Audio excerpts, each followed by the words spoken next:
What about this?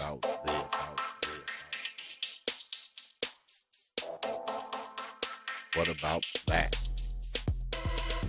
What about that? What about that? What about that? What about that?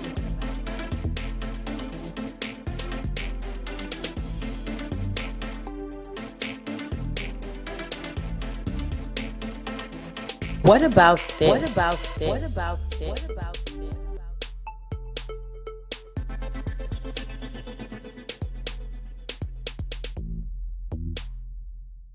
What about that? What about that? About that?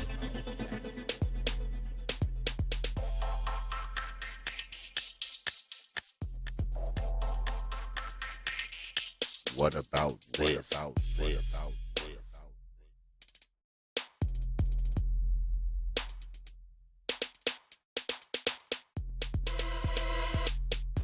What about that? What about that? What about that? What about that? What about that?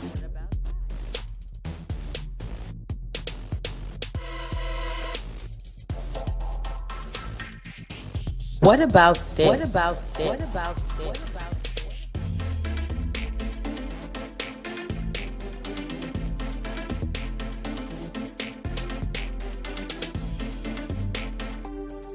What about that? About that? About that?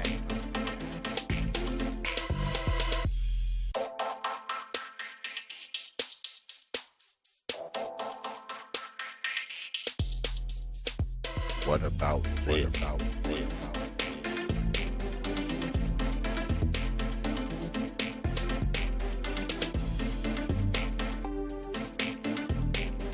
What about that? What about that? What about that? What about that?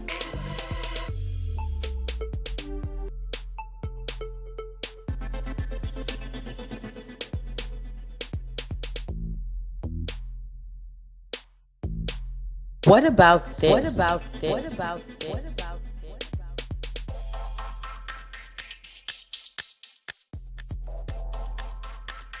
What about that? What about that? About that? About that?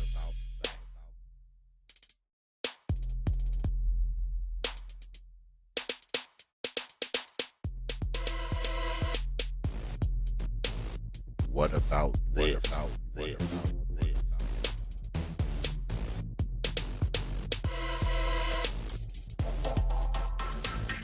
What about that? What about that? What about that? What about that?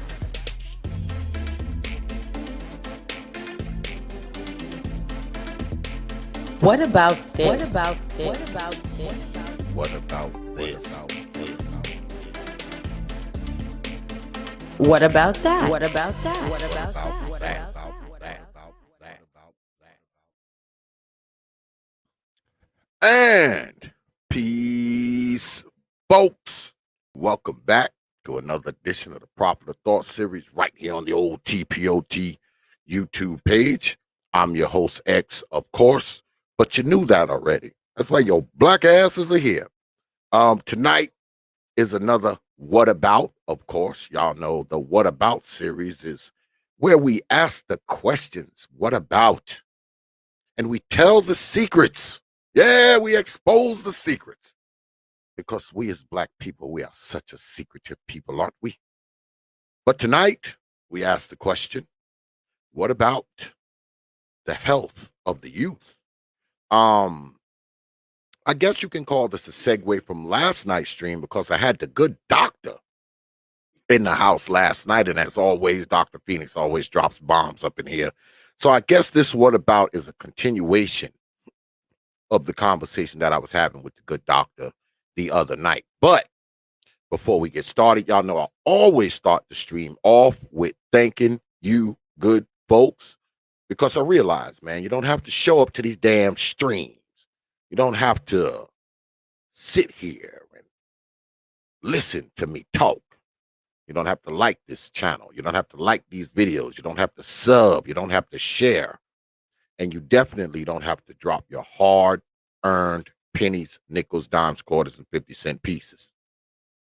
But you good folk choose to do so, man. Night after night, week after week, you are here. You could be spending your night any goddamn where, but you choose to spend it here with us. And I want you to know, man, that I'm humbled, I'm honored, I'm thankful, and appreciative of all you good folks I don't take you lightly, man. I never have and I never will. And I don't say this to kiss your black butts. Because y'all been following me long enough to know I don't kiss your black butts. I say it because I genuinely mean it, man. All right? All right.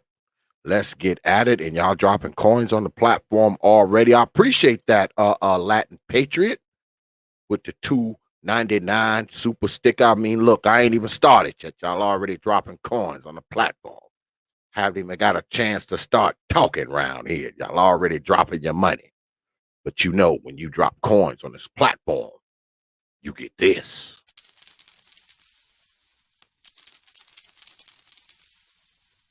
I appreciate you dropping your hard-earned coins on this platform. Appreciate that super chat, Latin Patriot. It's appreciated. Brother Little Rock, what's good with it, man? I see you up there, brother. Brother Little Rock, a longtime supporter of the T.P.O.T YouTube page. What's good, Brother Little Rock? Yeah, so tonight, as a matter of fact, before we even get into it, y'all, actually, I need to hit y'all in the head right now with T.P.O.T's programming notes. Yeah, because we got another What About coming on next week. I almost forgot. The one and only, the good brother, the rod of God will be here. Yeah, brother Rod of God will be here. And we'll be doing another What About, but this one is the Black Church. Yeah. Wednesday night, 9 p.m. Eastern time. We will be discussing the secrets of the Black Church, and the good brother Rod of God will be riding shotgun, so you already know what it is. So make sure you have your black behinds here, because if you don't, you know what I'll do. If you don't, you know what I'll do. I will haunt your old black ass mama in her dreams.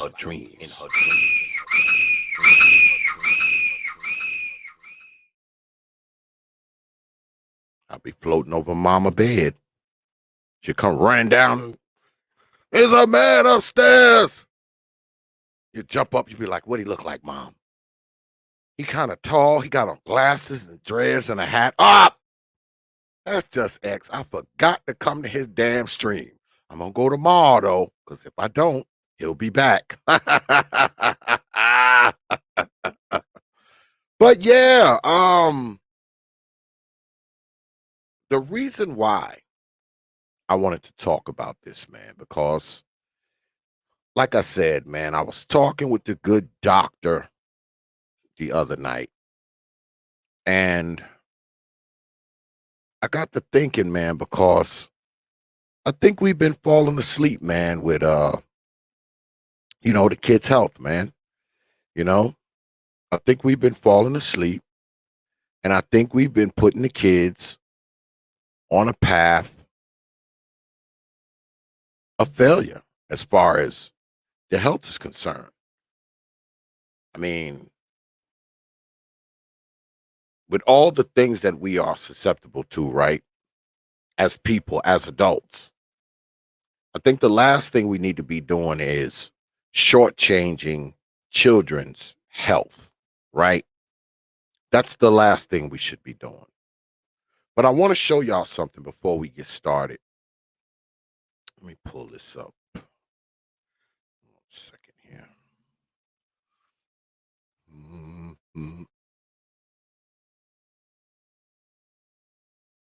I want to show y'all this thing that I was reading, this article. And yeah, before y'all even say it, it's the white man's data, but that's all I got. Yeah, it's the white man's data, y'all. That's all I could find was the white man's data in such a short amount of time. So please forgive me and take it with 1,000 grains of salt. Take it with a salt mine. All right, just take it with a salt mine. But I want to show y'all this right quick. All right. Because I'm pretty sure. Can y'all see that? Do I need to blow it up? Can y'all see it? Let me blow it up for my own damn self. My ass blind. Blow it up for me while I'm asking about blowing it up for y'all. Need to blow it up for my own self. And this thing here, man, from the National Library of Medicine, right?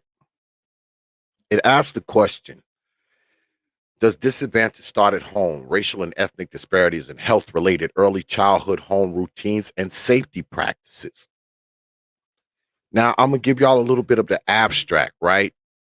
Now, the abstract says background. It starts out with background, and it says little is known about whether racial or ethnic differences exist in household family activities, safety practices, and educational opportunities known to impact young children's healthy development and school success. Now, remember that, right?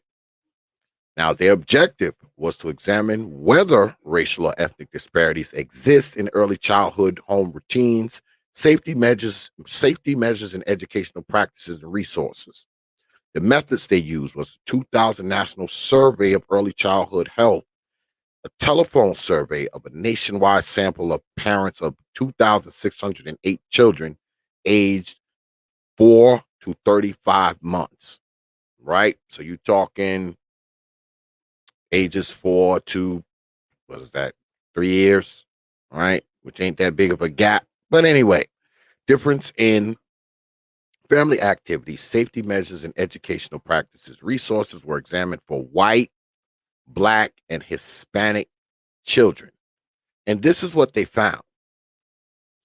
They said minority children are less likely than white children to have consistent daily meal times and bedtimes. Now we know that, right? Because we on the damn internet and we be talking to people, it be 2 a.m. You can hear 5-year-olds in the background on a Tuesday night.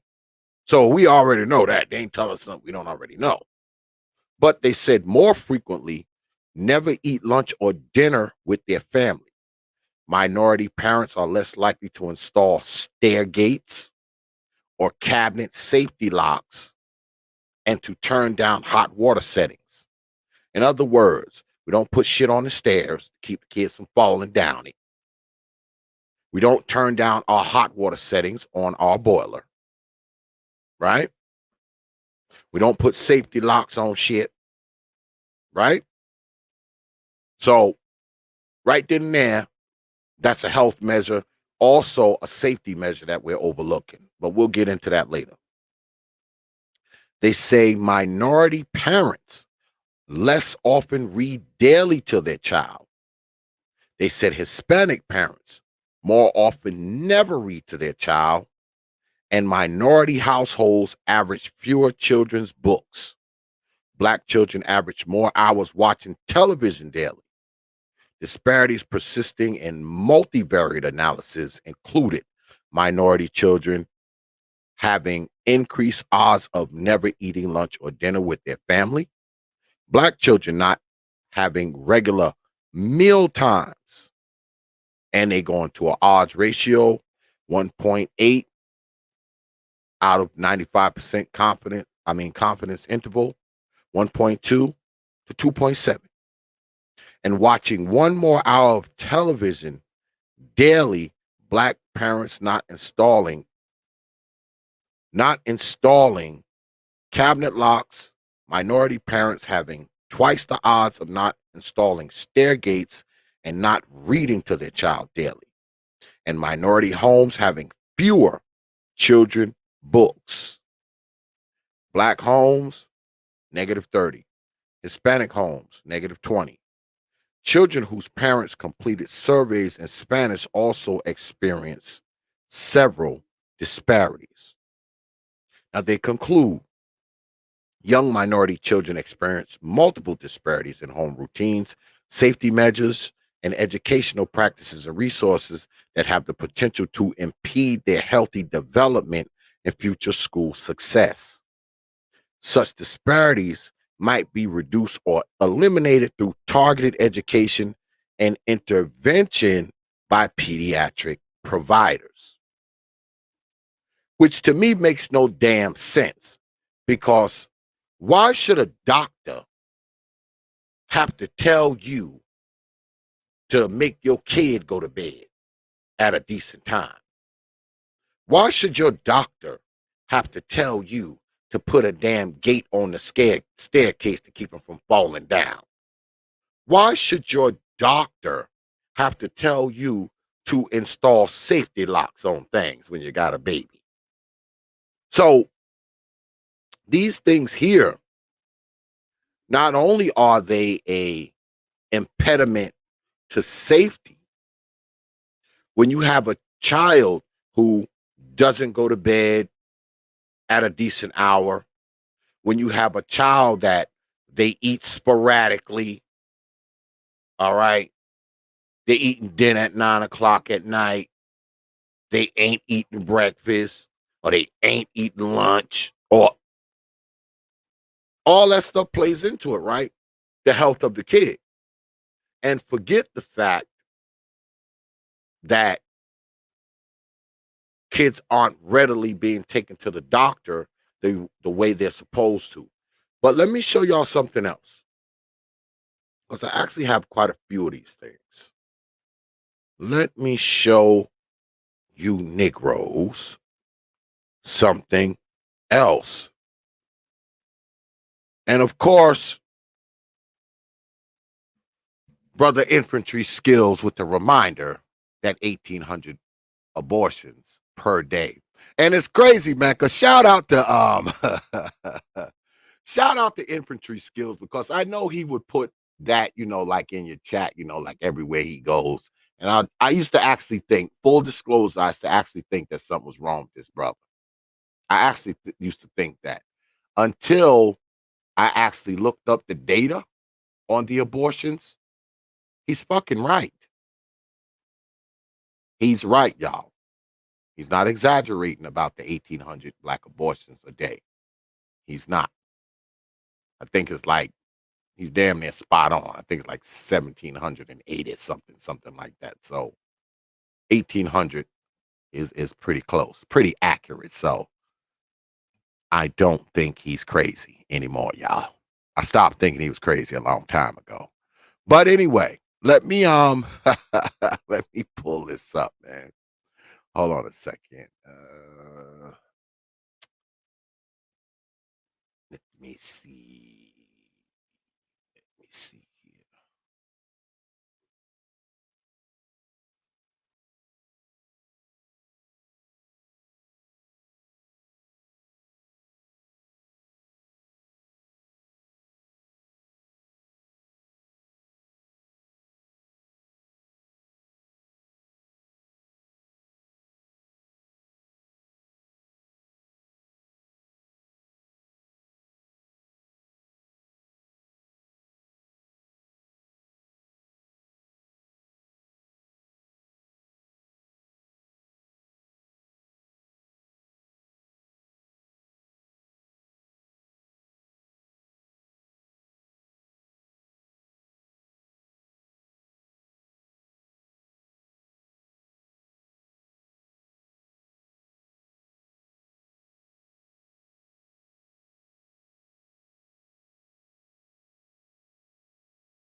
something.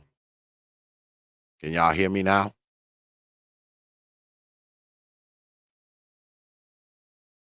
Can y'all hear me? No? Can y'all hear me? Okay. Okay. I don't know what the hell happened, y'all. I don't know what happened. I was just going along. So y'all missed the whole eczema shit. When I was talking about the eczema and the asthma, y'all forgot. Y'all didn't hear any of that. Where did it stop? Where did it stop, y'all? Because I wasn't even looking at like the chat, man. I wasn't even looking at the chat. Peace. I see my brother Nick Taylor in the house, brother Supreme in the house. What's good with it, man? Oh, so y'all left off there. Oh, damn. I ain't reading it again, man. I'm going to do another. I'm going to the next article, y'all. I'm going to the next article. Damn, y'all missed all of that. That was good, too. Well, this is what I'll do. I will do this. I will put the article that I just read into the chat for you good folks. Oh, y'all left off all the way back there. Well, this is the article that I just read, y'all. It's about black children being less likely to be taken to the doctor for their eczema, and they also mentioned asthma too. So y'all go ahead. I'll put that in the chat again. So y'all can read it for yourselves. Damn, y'all missed the whole damn article. God damn. That's like 10 minutes worth of shit. Well, this is what I'm going to do now then. I'm going to go to the next article then. Fuck it. God damn it. Okay. Because we're talking about the little heads going to the doctor, right? That's what we're talking about up in here tonight, right? So I want to show y'all this article and try not to make shit cut off in the process. I want to show y'all this.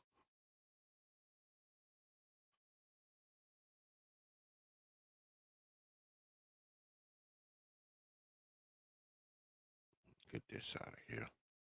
Can y'all see that? Can y'all see that?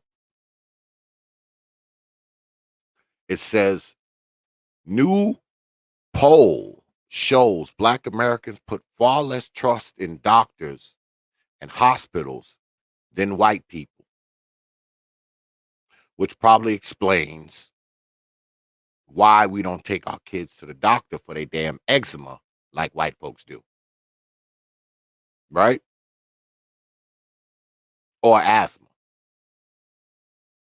Now, the article says here, and yeah, this is the white man's data. I believe y'all, this is the white man's data. But I'm going to go ahead and put it in chat anyway, even though it's the white man's data. So y'all can read it for yourself. Y'all know how we do it here. We always put it in the chat so the good folks can read it for themselves. I'll go ahead and pull it up and read it and analyze it and all of that. But it says here, a majority of African Americans have low levels of trust in the healthcare system, expressing much less confidence in doctors and hospitals than white people, according to a new poll by the Kaiser Family Foundation and the Undefeated. We're talking about race and healthcare here, right? It says across the country, only 6 of 10 black adults said they trust doctors to do what is right most of the time, compared with 8 of 10 white folk Slightly more than half, 56% of Black people said they mostly trust their local hospitals, compared with 7 in 10 white people. The numbers appear to be getting worse amid the coronavirus pandemic that is disproportionately sickening and killing Black people. 7 of 10 African Americans say the healthcare system treats people unfairly based on race very often or somewhat often, a notable increase from 56% when a similar question was asked in a 1999 poll. The distrust could worsen an already catastrophic Black healthcare crisis, and African Americans are reluctant to participate in testing, vaccination, or treatment. 1 in Black 5 adults say they were treated unfairly because of their race in the past year when getting health care for themselves or a family member. A startling 37% of Black women with children report this type of discrimination, compared with 25% of Black women overall, 15% of Black men, 7% of white women, and 4% of white men. Now, here they have a graph, right? And the graph says percent who say that in the last 12 months they were treated unfairly while getting health care because of their race or background. Black, total Black adults, 20%. Black men, 15%. Black women, 25%. Black mothers, 37%. Overall, the poll reveals a set of Black experiences and beliefs that are crippling symptoms of what numerous studies says on the PDF document as the long history of racism in medicine. People in the poll reported higher rates of being disbelieved and of being denied tests, treatments, or pain medication they thought were needed. Their responses reflected a time-worn piece of Black wisdom. If white America catches a cold, Black America gets pneumonia. It just shows how deeply rooted or entrenched some of these attitudes are, said Faith Mitchell, a health researcher at the Urban Institute, a nonprofit think tank that studies health, economic, and social policy issues. Why do these problems persist even after decades of research into medical racism? That's the existential question of our lives, Mitchell said. We know it's happening, it's being documented, and it continues to happen. Now they have another graph here. It says, how easy or difficult is it for you to find a doctor who treats you with respect and dignity? Black people says, the blue here, 41% say it's somewhat easy. 37% say it's very easy. 17% say it's somewhat difficult, and 4% say it's very difficult. Now let's click over to the Hispanic folk. Hispanic folk, 39% say it's very easy. 36% say it's somewhat easy. 18% says it's somewhat difficult. 5% say it's very difficult. Let's go to the white folk. White folk, 53%, they say it's very easy. 33% say it's somewhat easy. 11% say it's somewhat difficult. 2% say it's very difficult. So what have we learned? What have we learned? Right? What have we learned? Because I say again, we're talking about the health of the youth, right? We're not talking about us old ass people. We're talking about the youth. So there are many factors that play into why Black children aren't being taken to the doctor as much as they should be, right?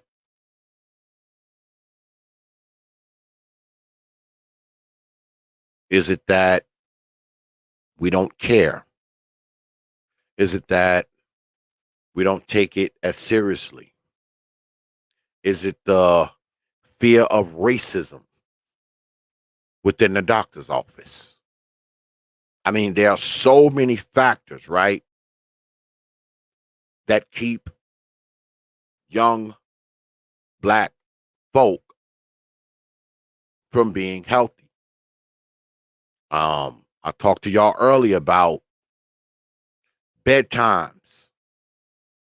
I talked to y'all earlier about lack of sleep, which I think we as black people have a tendency to overlook. If you were here the other night when the good doctor was here, the good doc said most young children need somewhere between 8 to 12 hours of sleep, which you know they're not getting if they up 2 o'clock in the damn morning and got to be up at 7:30 to go to school. So they get to school, they're tired, they're groggy, which does what? Make learning a lot more harder. If they're already growing up in poverty and shit like that, they may not be eating as healthy or not eating at all before they go to school, right?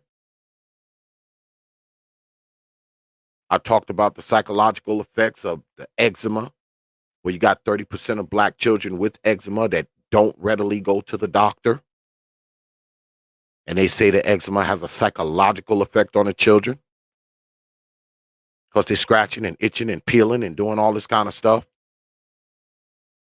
When they do go to school, because these eczema things are not being treated, it gets worse.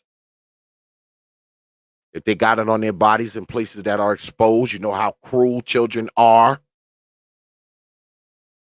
Teasing these children, making fun of them, roasting them, because children are cruel. They don't care if you got a medical problem or not. So, of course, it would be some psychological thing going on with the kid when they're always being teased and quote unquote bullied. And that's just that.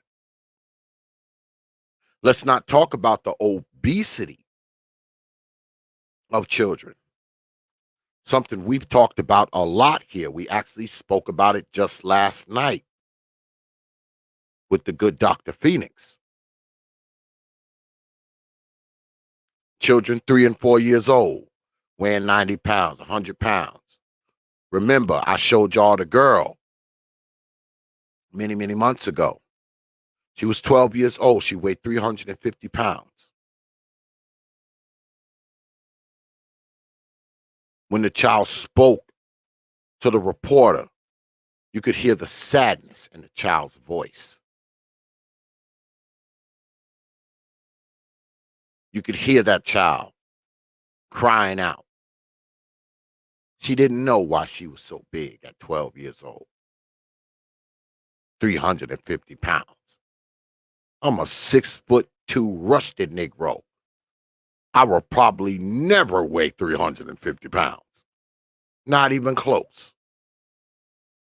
That little girl weighs 100 and some pounds more than I do at 50 years old and 6'2".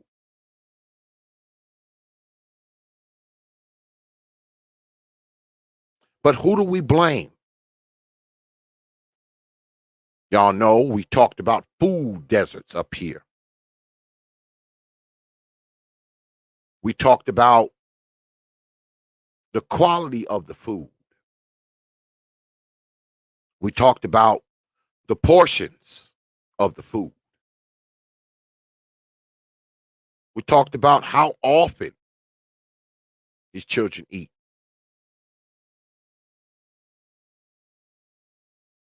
Let's be honest, man. If these kids are suffering from these conditions, the good doc is in the chat room. What's good with it, doc? We spoke of these things, man. You've heard the doc speak of them multiple times. Who do we blame? You heard the doc up here the other night talking about the non-compliance of patients. Grown-ass adults So if they're not showing up to doctor's appointments, they're not showing up for exams or physicals or getting themselves checked out, do you actually think that they're spending a whole hell of a lot of time trying to bring in the children for an appointment? The answer is no. The answer is no. So what has to happen? If you are a minor child, there's nothing you can do, right? You're 10 years old. It ain't like you can jump in a car and drive to the doctor yourself, right? A lot of times you have to take your own health in your own hands once you get out of mom's house, right?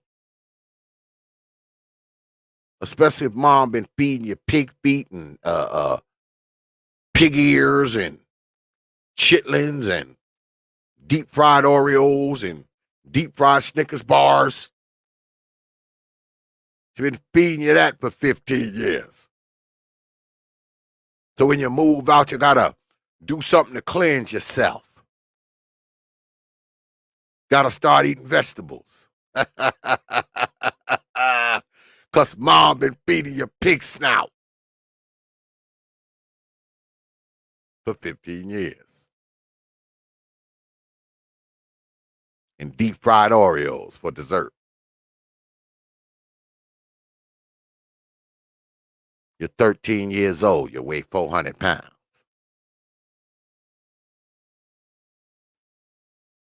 What do you do? What do we do? How do we change this? How do we stop people from doing this? How? We can't stop them, can we? You can't tell people what to do with their children. You can't tell them how to raise them.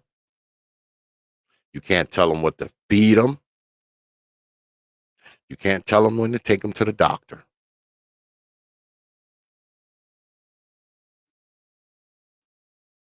Because we can't control other people and their children, right?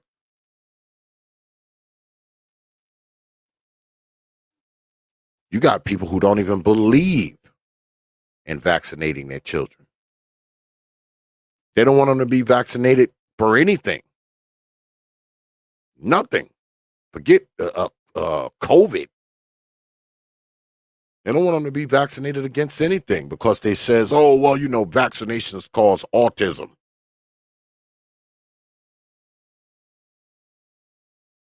Now, I'm no medical professional, even though I have quite a few medical professionals in my chat right now, as I see, because I see Lady Shonda in there as well.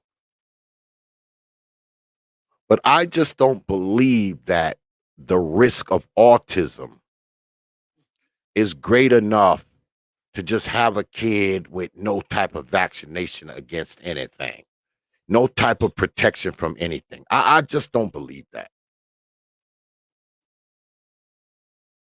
Now, there are people who do. There are people who believe, you know, don't vaccinate the kid against nothing. God will protect them. The wind will protect them. The air, the sun, the moon, the stars will protect them. There's people who believe that, y'all. But do we over here at T.P.O.T? Because I know when my babies were small, I made sure they got all shots. I didn't even, I didn't think about it. But, I'm an old Negro.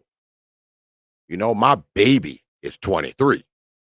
So you're talking 20 some odd years ago since I had to take an infant somewhere to get some shots or some vaccinations. Maybe it's different now. Maybe the shit they putting in the needles now does give people autism. I don't know.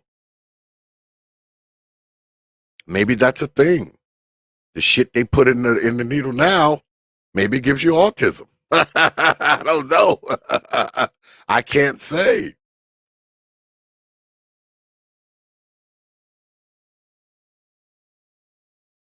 But if I had, yeah, Brother Taylor, we old Negroes. Shoot, our youngest is like 25. That's our baby. Okay. Our baby is like 20 something. Yeah, my baby's 23. But is that a thing though? Is that a thing? I saw the good doc in there. I don't know if the doctor's still here, but I do see Lady Shonda in there, and I know she's a medical professional. Lady Shonda got like 55 letters behind her name. But I'm gonna put this: if the doc or Lady Shonda is still in there, if you want to come up and talk about some of this stuff, you know what to do. The email is properthought@yahoo.com. That's properthought, one word, no caps, at yahoo.com. If you wish to come up and share some of your expertise. My brother Big Nate is in the house. What's good with it, brother Big Nate? My brother.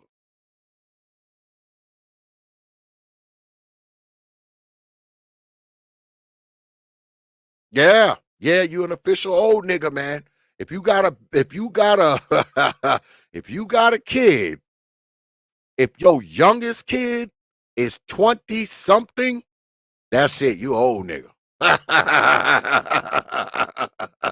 If your youngest is 20 something, you are officially an old nigga. Yeah, officially. Yeah, you're officially an old nigga. You've entered the old niggas club, whether you like it or not.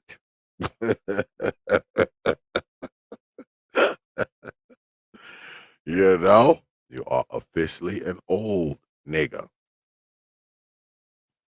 What's that?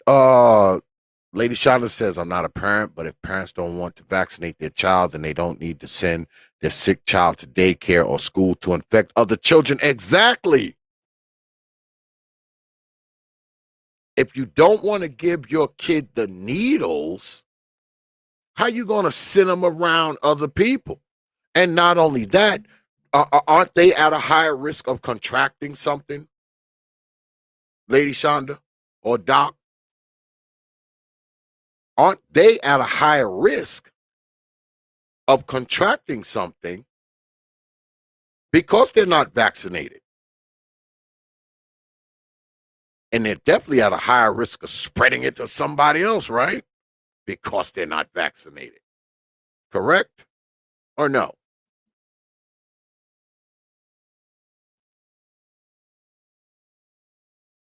But y'all heard what I read earlier. Even though young black children have a tendency to be affected by these things at a greater rate, it seems like a lot of parents are less likely to take these children to the doctor. They have a tendency to have habits that are less healthy for the children. Like I said, eating dinner at sporadic times, not getting enough sleep, eating a lot of unhealthy stuff. I mean, all that stuff plays a part in it. And of course, you know, when you got a child that's living like that, you know, it's going to be harder for them to go to school and succeed, right? Kid going in there hungry. He only got 4 hours of sleep because he was up until 3 o'clock in the morning. Mom waking him right back up at like 7 o'clock to get on the bus. He's hungry. He's tired. How he gonna learn?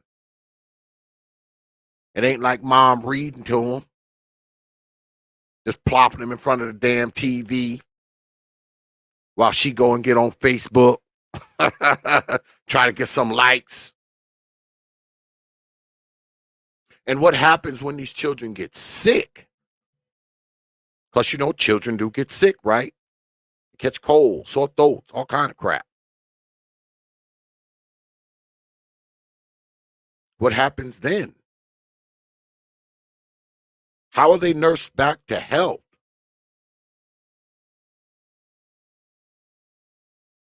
Oh, absolutely, Big Nate. Damn, I forgot. This is a new channel. Absolutely, my brother. You already know what it is. Yeah, I mean, if you have parents who are less likely to take the children to the doctor, parents who don't really trust medical professionals, parents who don't want kids to get vaccinated, when these kids do come down with something, what do? I mean, what do? They don't believe in medicine. They don't believe in vaccinations. They don't trust doctors. I mean, what happens to these children when they get sick at home? What do? What do they give them? Do they go outside and get some grass and some leaves off the trees and boil it and let it settle and give them that as medicine? I mean, they don't trust medical professionals. They don't trust vaccinations. They don't trust doctors. They don't trust any of that. So if the child catches a cold, what do? What do they do? Do they put him in a steam bath? If a child's got aches or he's teething or whatever, they don't give the child anything for pain. They don't. Because I find it hard to believe that you're a parent that doesn't trust doctors. You don't trust medicine. You don't trust vaccinations. You don't trust anything. That means you're probably not going to give the child any like cold medicine or anything like that if he has a cold, right? You don't trust anything. Kid just has to suffer, right? Just suffer with the cold. God damn it. Just go lay down, boy. You'll be all right. But what happens when something really happens to the kid? Like they break a finger, fracture an ankle, or what happens then? Do you take them to the doctor then?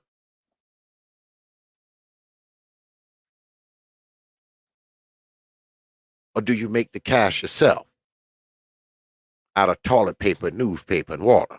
But what do you do? What do you do?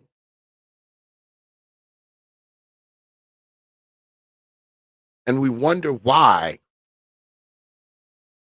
a lot of children, especially black children, because that's who we're talking about, right? We wonder why these black children can't learn when they go to school. They have problems reading, writing, counting. Of course they do. How can they not? Your mama won't take you to the doctor. Your mama won't get you no shots. She don't believe in any of that.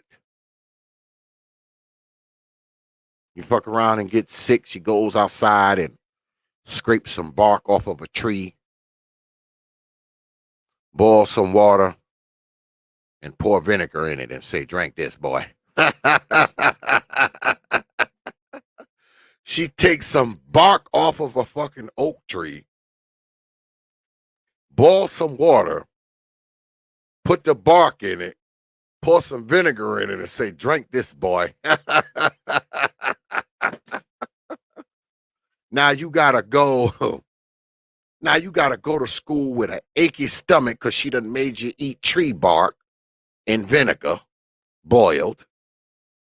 So you're sleepy, you're tired, you got a stomach ache, and the only thing you had for breakfast this morning was a deep fried Snickers bar. How the hell you gonna sit up in the school and learn after all that? How? Y'all know when we went to school, right? There was always a guy in there who was sleeping, right? Especially when you get into high school, right? You see people in there, man, they come right in there and sleep on their desk. You know the people who started getting high and smoking reefer and drinking beer and shit way before the rest of us, right? These motherfuckers started drinking beer when they were like 13, smoking weed when they were like 14. They was out all last night, drinking and smoking weed and shit. They come right into class and shit. Every day. Why? Because they wasn't getting no sleep at home. They was hanging out.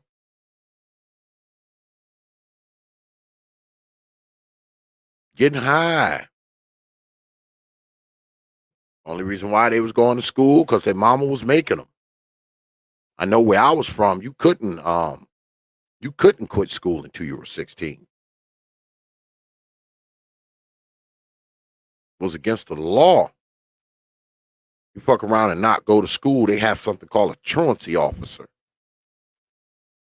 They had a truancy guard outside the high school. You miss more than 3 days of school, they be at that door where I came from.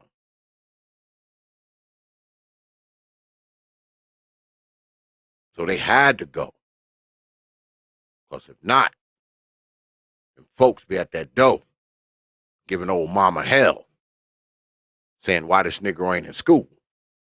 He ain't been there in 3 days. We ain't got no note, no phone call or nothing.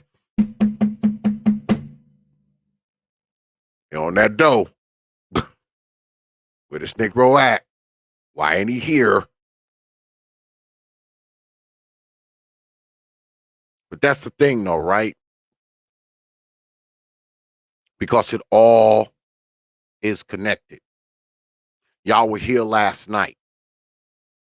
Y'all heard the doc talking.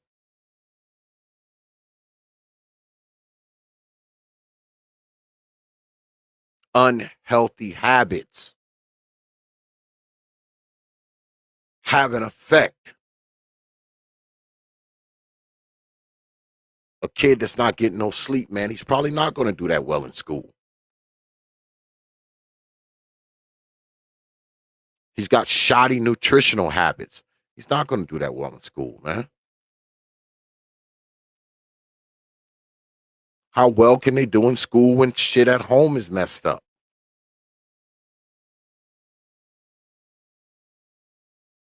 Especially in those extreme cases where they got parents that get high and they drunks and they alcoholics and dope heads and all that kind of shit. You think they're giving a damn whether or not that kid's doing his homework? You think they're giving a damn what that kid eats? How much the child sleeps? You think they're caring? You think they sitting up there with the crack pipe talking about, y'all did y'all homework tonight?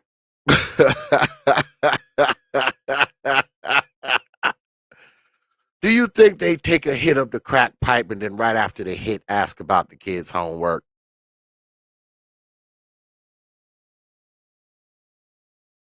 Do you think they say, well, I'm going to go in my room and take a couple hits of my crack, and when I come out, I'm going to help y'all with my homework? Help y'all with y'all homework after I done took a few hits of my crack pipe or my meth pipe. or after I done had a few shots of scotch.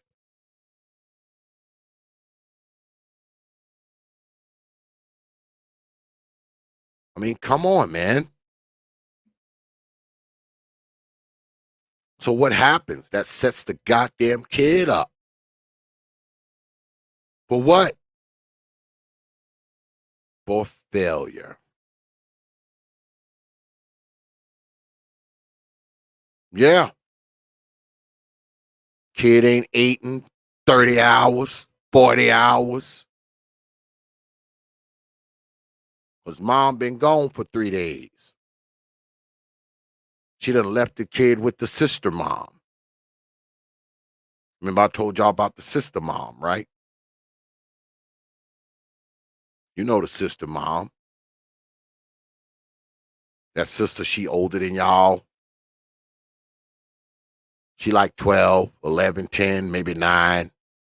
The rest of y'all 5 and 4 and 2. When mom want to go out and chase Negroes, she leave y'all with the sister mom. A lot of time, the sister mom got to be the sister mom. Even when mom black ass is there. Y'all know it. You 5 years old, you knock on your mama door, your ass hungry. She roll over from one of her drunk binges and be like, tell your sister to make you a sandwich. Tell your sister to cook you some breakfast. She got to be the sister mom even when mom is there. Because mom don't got time. Mom don't care about your health. Mom don't care if you hungry. Mom don't care if you need your lunch made for school. Shit, mom don't care if you go to school. Even though your ass 10. You 10. And she don't care if you go to school or not. Yeah, she doesn't care.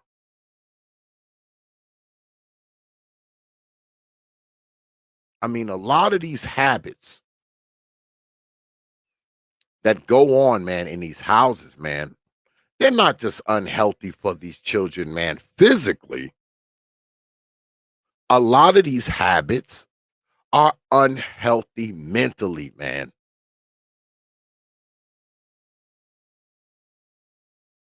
A lot of these habits are unhealthy mentally.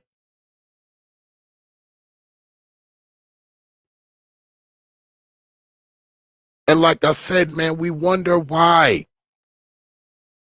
We wonder why some of these children can't perform worth a damn. We wonder why. How can we expect them to perform worth a damn, man, when things are so unhealthy at home?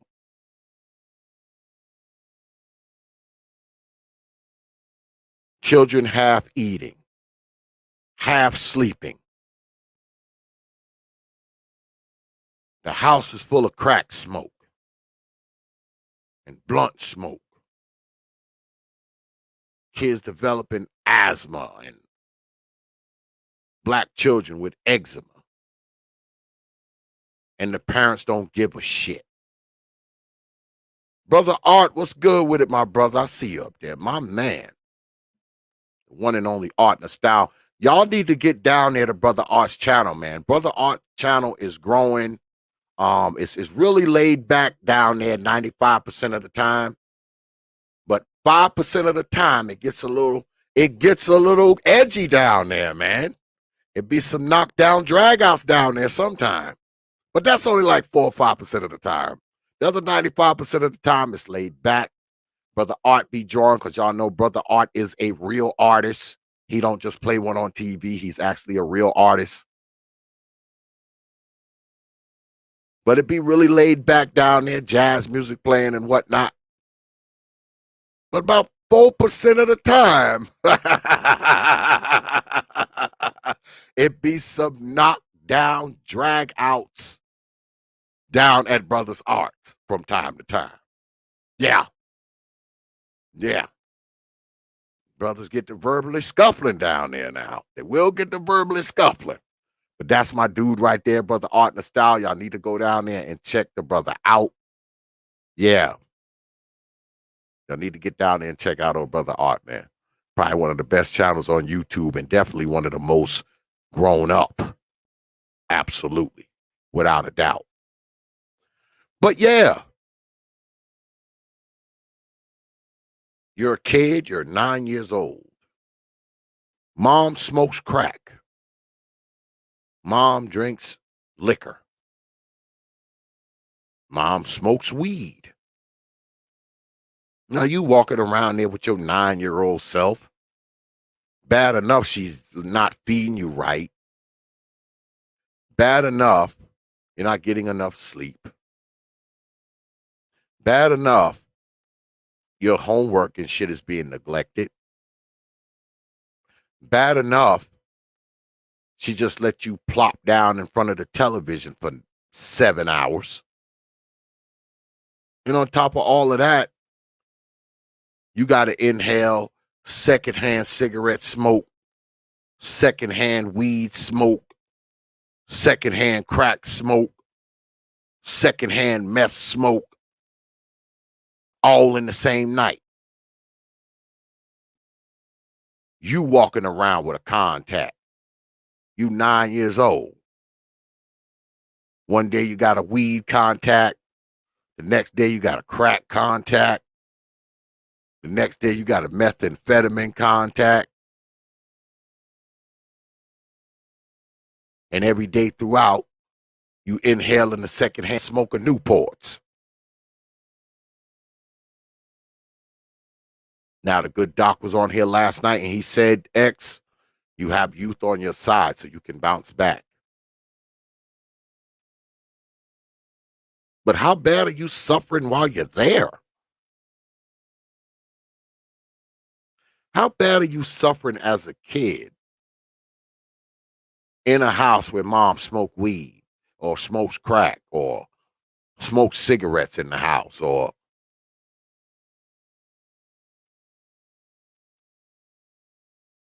because you know nowadays kids don't really be outside. They don't. They don't really be outside. They cooped up in that damn smoke chamber where mom smoke her crack, her weed, her meth, her whatever she smoked, her cigarettes. Right? So you up in there, you breathing that shit in too. Are you not? Unless your bedroom is pressurized and none of the crack smoke or the reefer smoke or none of that smoke can get up in there. You walking through the living room, mom blowing Newport smoke in your face. She got her old good for nothing boyfriend over there. He's sitting there smoking blunts by the pound in the house. Don't even care you there. Just a smoking away. Told you, you walk around there with a contact. You 9 years old, high as hell. Because he in there smoking that loud. He ain't in there smoking Reggie. He in there smoking that loud. So as soon as you walk out through there to go to the bathroom, you inhale that shit. 10 years old, you go in the bathroom to take a leak. You so damn high, you can't even find your dick. You 10 years old, you like, what the hell going on?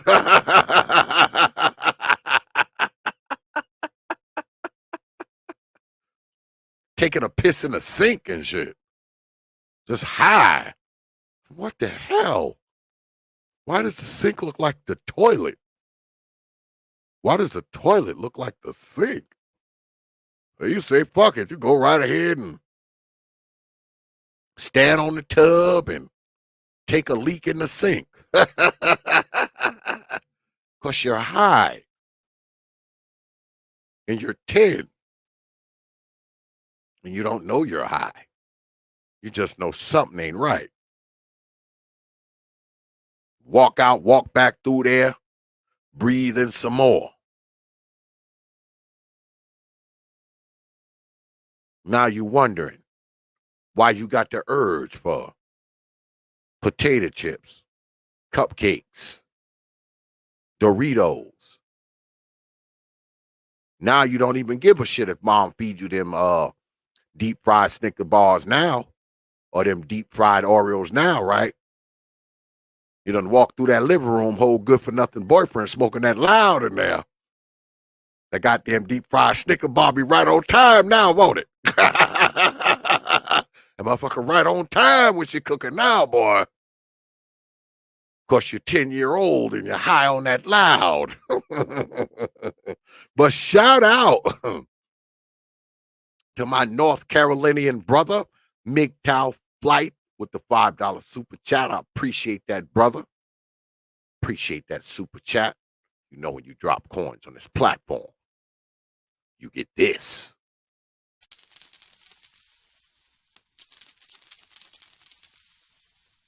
I appreciate you dropping your hard-earned coins on this platform.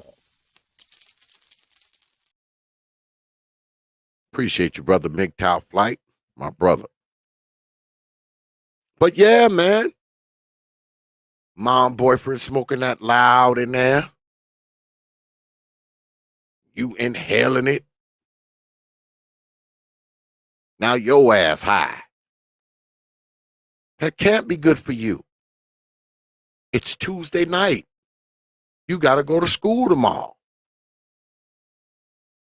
In your little head, you're thinking to yourself, damn, if you're going to get me high in here, at least let it be Friday night so I can spend Saturday recovering. But no, Tuesday night, you're high at 3 o'clock in the morning. I believe a lot of kids probably go to school high. Mama walking around there smoking blunts around you before you go to school. Get into school, your damn jacket smell like motherfucking loud. Teacher calling you up. Hey, little Tyshawn, come here. Is that marijuana I smell? I don't know, Mrs. Jones. Well, if it is, tell your mom I need a connect. Tell your mom I need a connect because my other one got busted. But this stuff is unhealthy for children. And chances are, which is really a shame, chances are, if you have the mother with the boyfriend that's smoking crack and weed and all kinds of bullshit around you, that's probably the same type of mother who doesn't like to take you to the doctor. That's probably the same type of parent that doesn't want you to get vaccinations.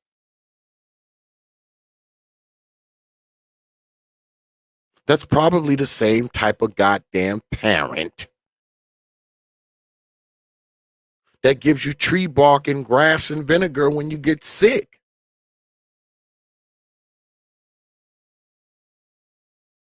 I bet you a lot of us come out of our parents' house in poor health. The shit she feeds us, the smoking around us, the not giving a shit if we go to sleep at night or not. 5 years old, we up 2 o'clock in the morning watching TV. I guess because some people just see it as harmless, man. They don't care. No damn kid should be up no 2 o'clock in the fucking morning. 2 o'clock in the morning doing what? Eventually his little ass gonna run out of gas. And he's probably gonna run out of fucking gas when? When he's in school. He's been up since 2. Got to be back up at 7. That's 5 hours. He went to sleep at 2. He's got to be up at 7. That ain't enough sleep for a little kid. That's incredibly unhealthy.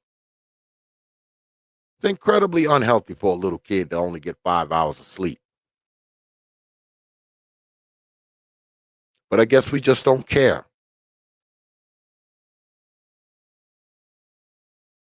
Then on top of all of that, these children have a tendency, man, to have a lackluster attendance at the pediatrician, at the doctors.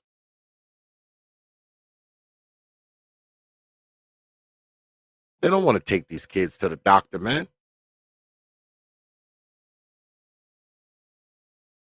They don't want these kids getting their lungs checked and blood tests, and especially if you got an old mama that's getting high and shit around you.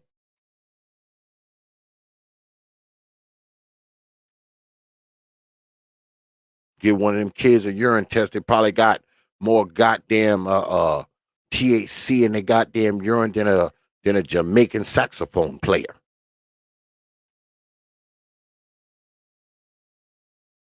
Malnourished, dehydrated, got asthma, got eczema. 9 years old, ain't been to the doctor since he was 3.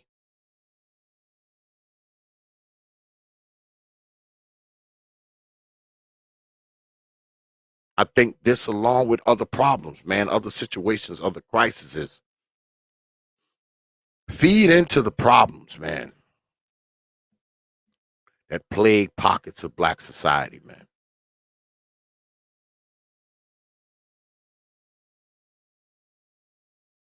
How can you grow into a productive member of society, man, when, you know, the whole time you're growing, man, there's shit going wrong? Unhealthy stuff. Forget dysfunctional. Dysfunctional, that's the stuff that that's the stuff that misses the mark mentally, right? Misses the mark mentally.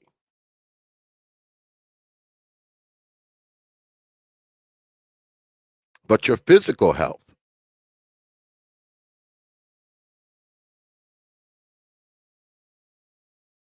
Now, y'all said y'all missed the part when I was talking about the eczema, right?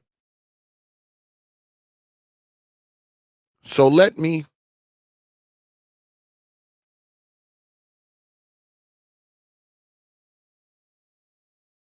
go back to that.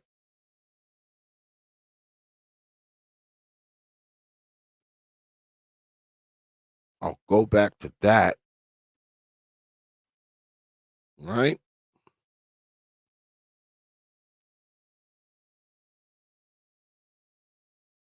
Because I want y'all to hear this, man. I want y'all to hear this. Because this is insane. When I was reading it, I was like, this is insane. Let me go ahead and pull it back up. Being that I read it and y'all didn't even hear me and shit. Something was going on with the microphone, y'all. Y'all know I'm old. Y'all see I'm wearing my glasses more because my eyes getting worse and worse, man. Worse and worse, folks. Like, it's crazy, man. It's just nuts. Can't believe it. Okay, let me see.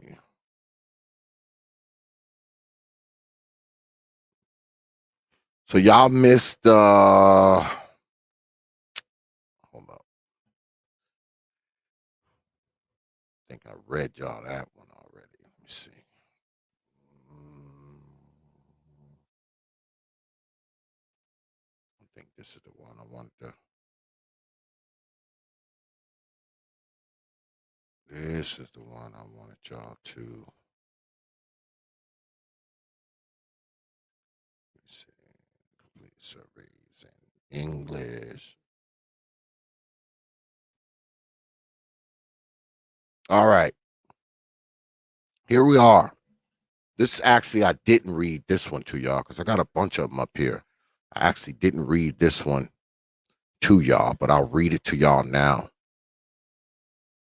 I will read it to you, good folk, right now.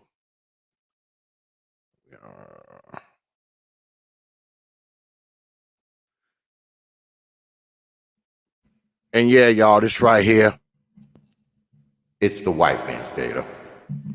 But that's all I got. Now it says racial and ethnic disparities in early childhood health and healthcare. And it comes from pubmed.gov, which y'all know if it ends in gov, it's a government website. It's their data, not mine. I will put it in the chat for you good folk so you can read it for yourself. Y'all know how we do it here. Don't just take my word for it. Go ahead and read it for yourselves. I'm putting it in the chat right now.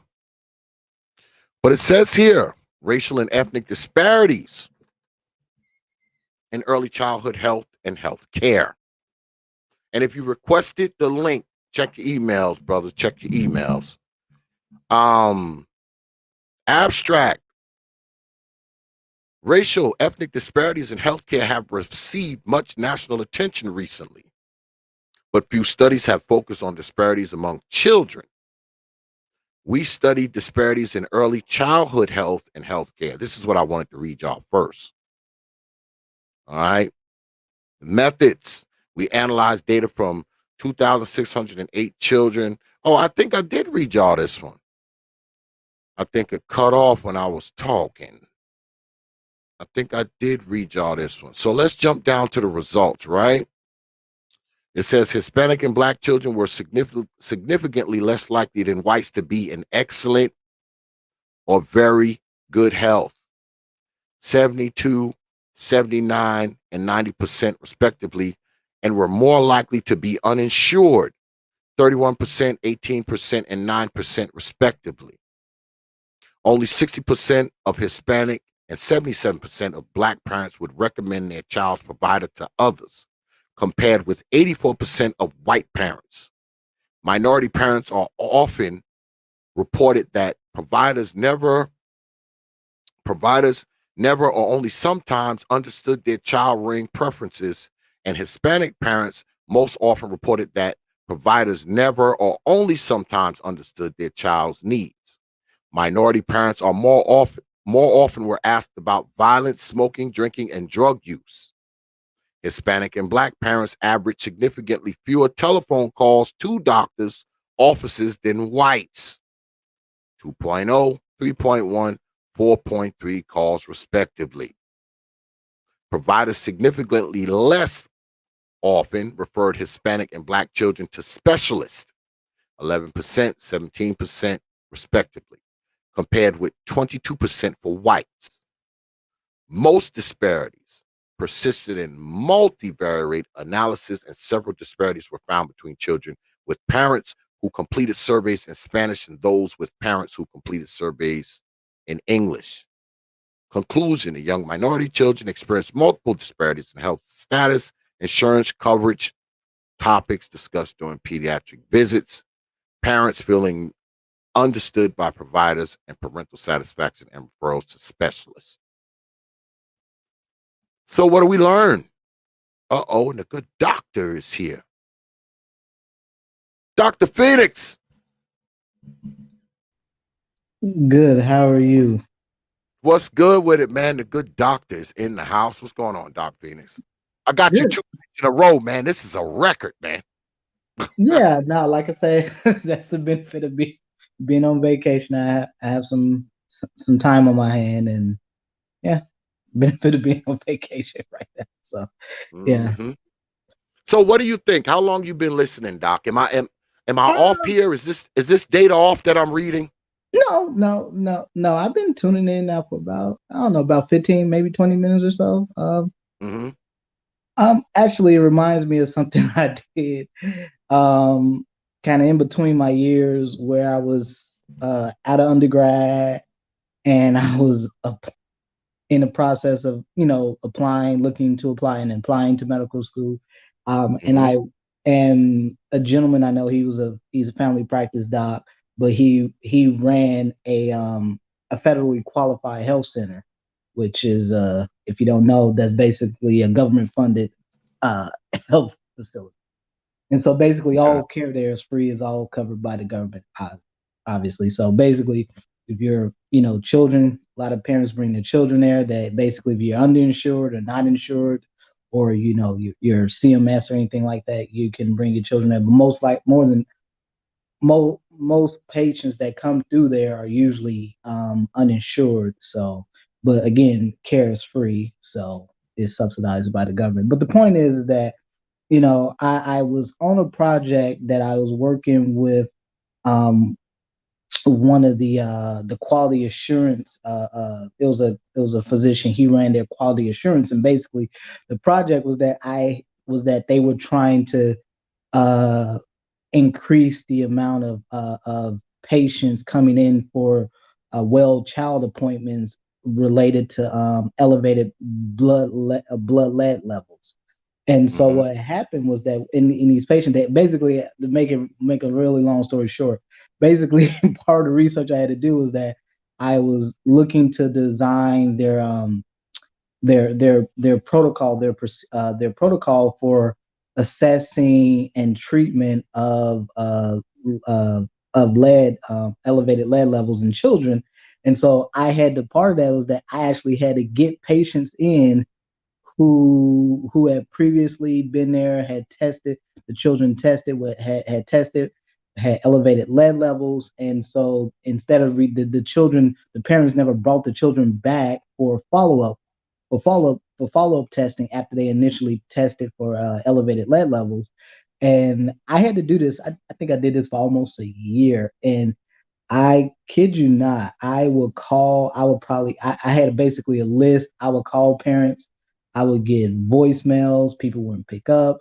I would probably call, like, I don't know, maybe about 60 people, 60 to maybe 80 parents a week. I might get in contact with maybe five or six. And the ones that I would get in contact with, because most of them either went to voicemail, or I don't know, the phone was disconnected, or whatever the case may have been. But but for the handful that I did get in contact with, basically it was like, well, can you bring the child in? The child previously saw this provider on this date. It's time for them to follow up. You need to bring them in to follow up so we can retest them to see if their lead levels are still elevated. And basically, it came down to parents wanted me to, well, can you do this? I can't. Can you do this? Well, can you arrange for this? And I'm like, well, I can't really do that. I mean, all of this is all dependent on the schedule of the provider, because you guys haven't shown up. So basically, how it works is that if you miss appointments, if you miss like a scheduled appointment, whether you're an adult or children, whatever the case may be, if you miss scheduled appointments, basically most places will give you about 2 times you can miss a scheduled appointment before they drop you. Mm. And so some places now here, when I was at this federally qualified health center, they actually give you 3 chances. But most places, if you go to like a lot of private places, a lot of privately ran places, or some of the larger, uh, care facilities, they'll probably give you a couple chances, and that's it. They'll drop you. Mm. And here's the thing: because this is a federally qualified health center, so it didn't matter if you was insured or not, so you didn't pay for it. But if you went to some of these larger facilities where you were having private insurance, yeah, your insurance company would still have to pay for that. They would still bill your insurance, and obviously, insurance companies wouldn't be too happy with that. They'd be pissed off because people aren't showing up for these appointments. But the point is that, yeah, so a lot of these folks, you had to get them back in, but because they had already missed so many appointments, they had basically gotten dropped. And so then it comes down to, well, I have to contact your provider, and I will see when your provider can get your child in. And basically the parents were not flexible at all. They didn't basically they wanted you to do it on their time and when they wanted it, and it doesn't work like that. because again, these are providers. They're busy. They got a lot of folks to see.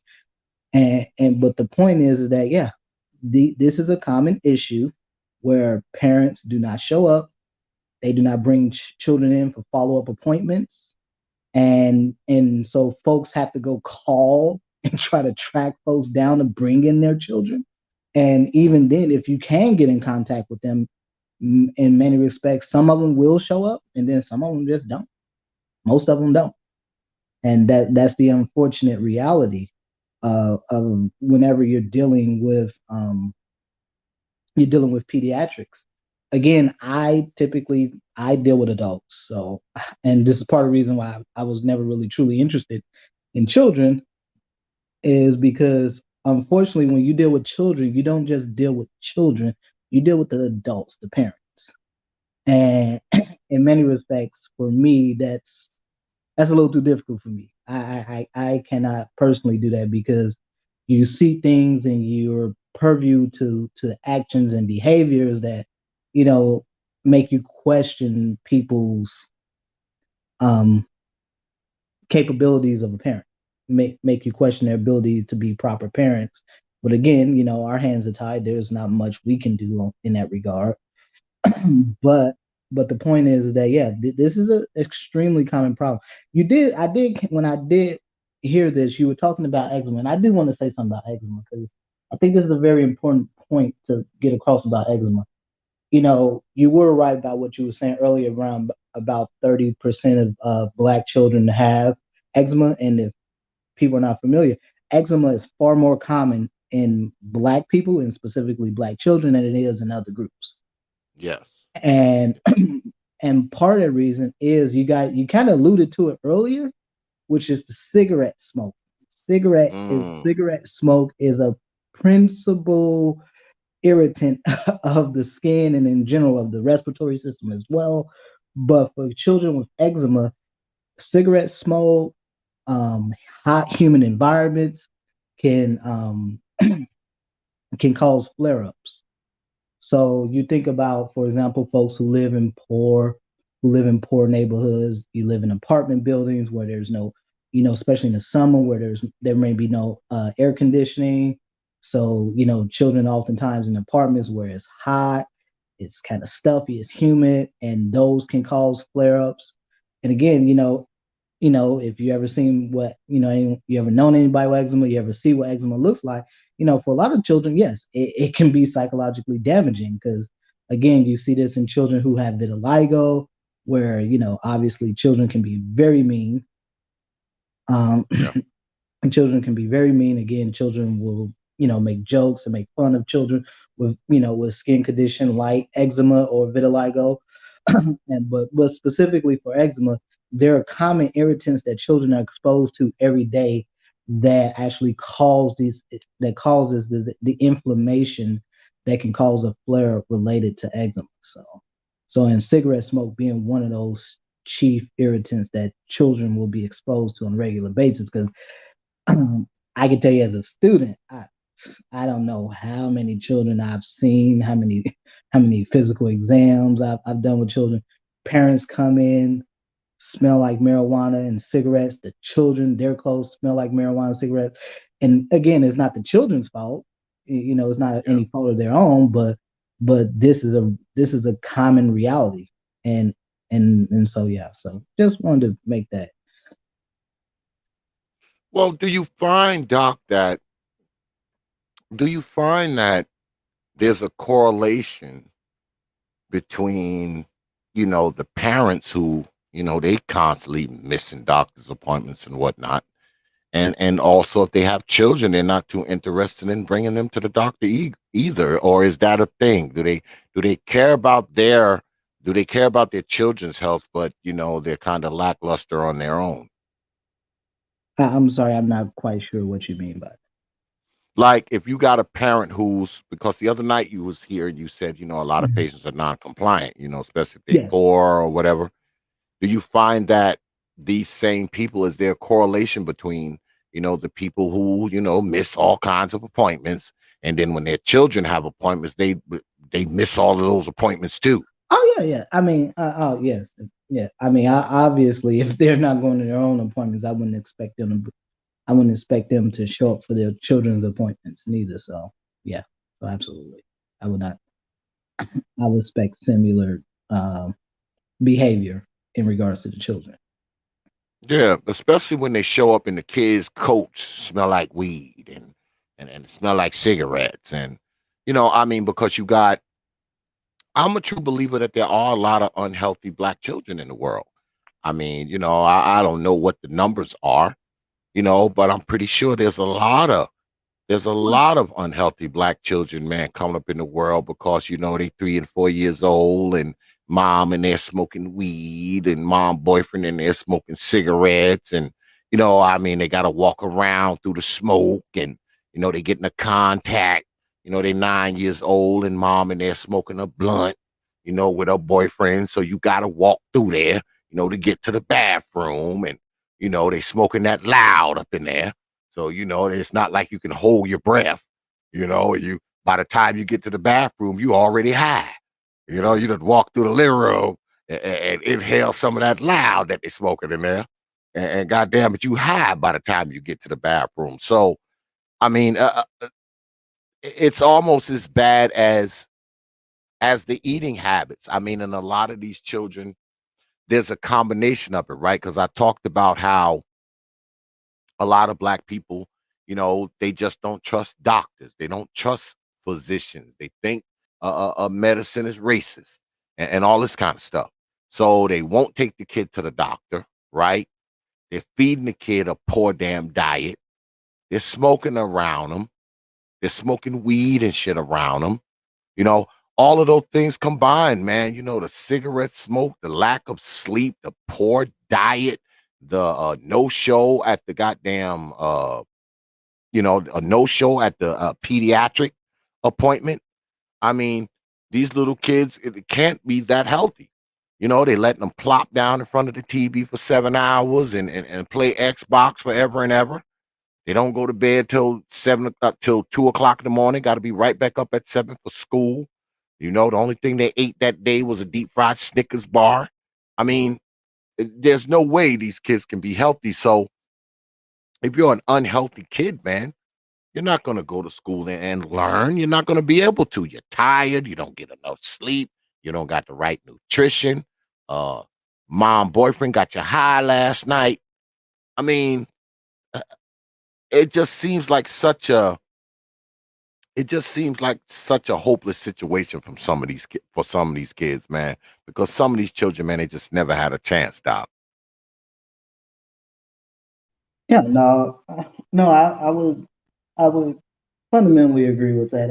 I think it's really difficult for children to have the best start in life, for children to be truly successful in life if they don't have the best start. Again, if you're born into a situation where you experience all these adversities, yeah, it makes it more likely for you to really, get things, to really have a productive life, and certainly go into adulthood being a productive adult. Because again, you're already fighting an uphill battle from the moment you come into the world. Yeah. I mean, It's it is pretty difficult. Yeah.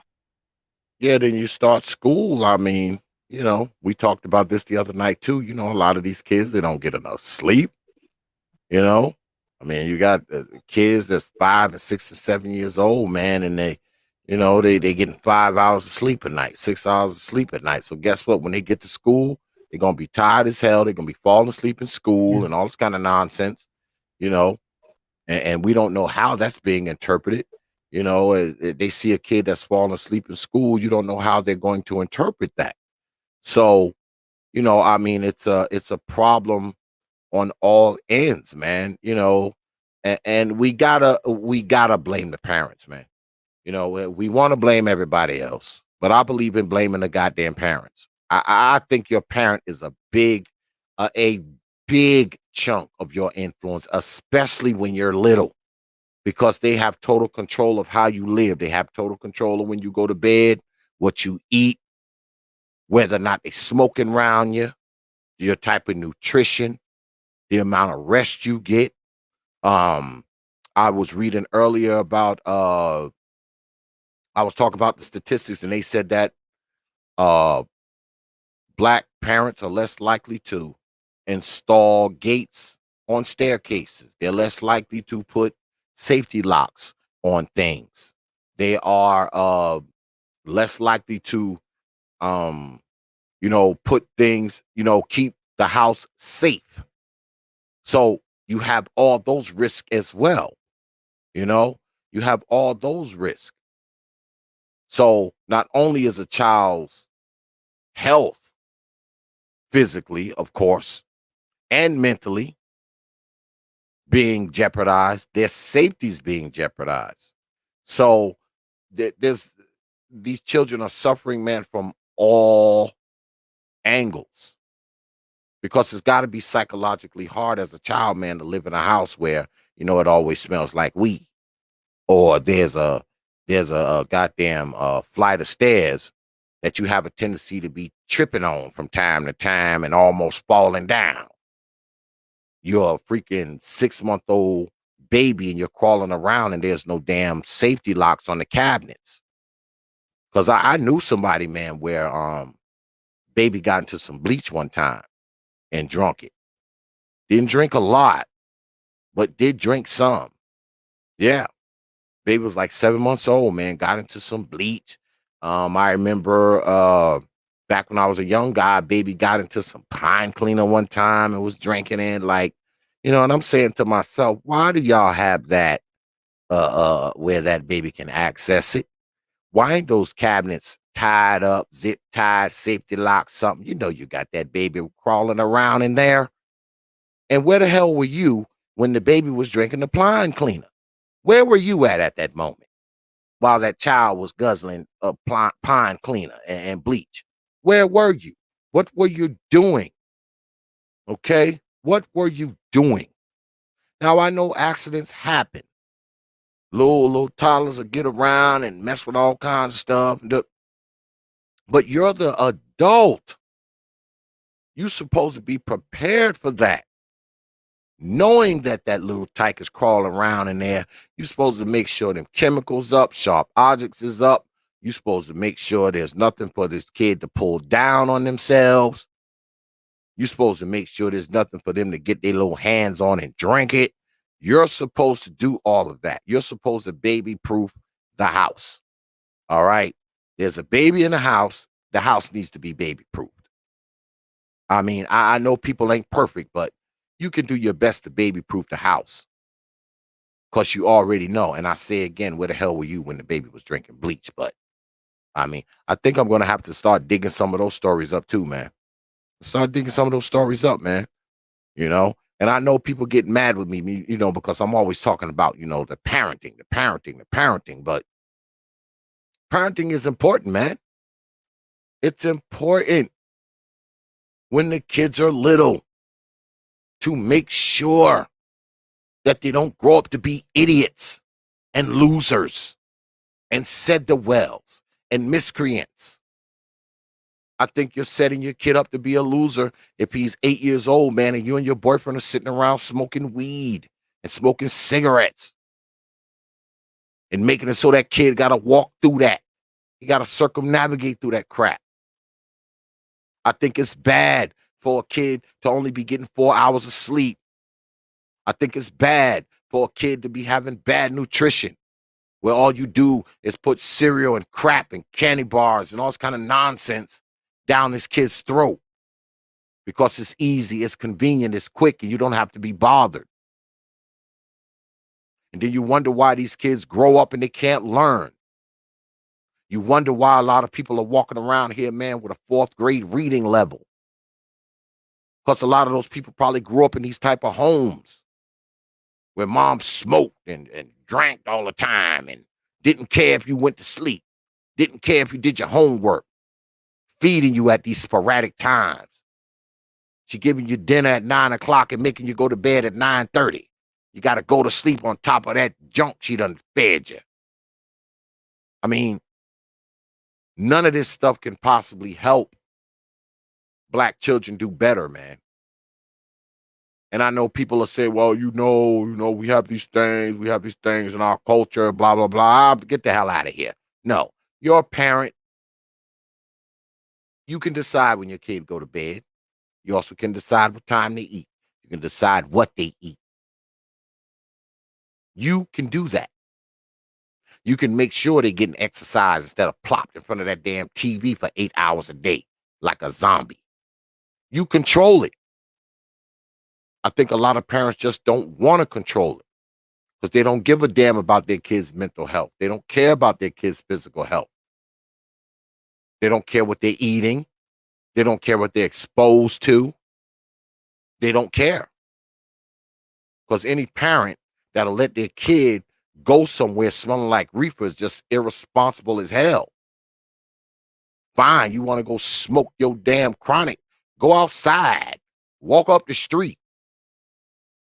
You got kids in there. Why should you be exposing them to that? That's the stuff I don't understand. Like, I mean, I, I will never try to control adults. I will never try to tell adults what to do. I will never try to change adults. But God damn it, when you're doing this stuff around these children, man, you're messing up. You're fucking up, man. All right? Regardless of what people want to say and think and feel, I don't care. These children are relying on us to do the right thing, man. They're relying on us to do the right thing. So if we're not doing the right thing, how can they be healthy? And then on top of that, you got parents who, like I said, they don't trust doctors. They don't want the kids to get vaccinated against anything. I mean, but what do you do with these people, Doc? They don't want their children to get vaccinations. Feed them a poor damn diet. Make sure they don't make sure they get enough sleep. Mom smoking blunts all day long around the kid. What the hell? What is that kid gonna become, man? I'm just gonna be really honest here and tell you that there is nothing you can do. There is nothing that can be done. Again, the law protects these. The law protects parents from this stuff. I mean, there's nothing that myself or you or anyone can do in that regards. But I do think I find it rather ironic because I think there's a lot of people who love to blame medical providers for quote misinformation or whatever, or they don't trust them. But again, the folks most often doing that are the people who are most often in need of medical care. Mm-hmm. And truth be told, not only are they most often in need for medical care, they tend to be the ones who tend to leech the most on the system. Okay, Mm-hmm. these are the folks who are uninsured, who just show up any and everywhere. Taxpayers get stiff with medical bills, but more importantly, if you think medical care is such a detriment to society or to people or whatever, you have to ask yourself, why is it that you go to developing nations and you have children die every day, thousands of children, tens of thousands of children die daily in developing nations from stuff we never even think of here: malaria, Yeah. chickenpox, cholera, dysentery, polio. We haven't, the last time we even really heard of polio being a significant problem here in America was back in the 60s, back in the late 50s, early 60s. Why? Because by that time, a polio vaccine had been developed, and it became it became it became the standard. It became law that everyone had to get it because polio used to cause childhood disability. Remember,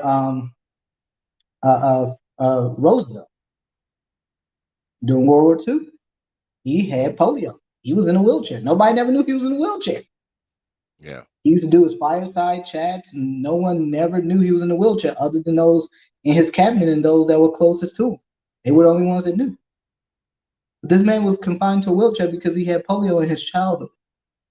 But because medical science had advanced enough by the by the mid late 50s and going into the 60s that a vaccine was developed. In fact, a lot of folks who believe that somehow medical providers are just greedy, blood hungry, money hungry, bloodthirsty, people. The guy that created the physician that created the vaccine for polio, he gave it away for free when he could have monetized.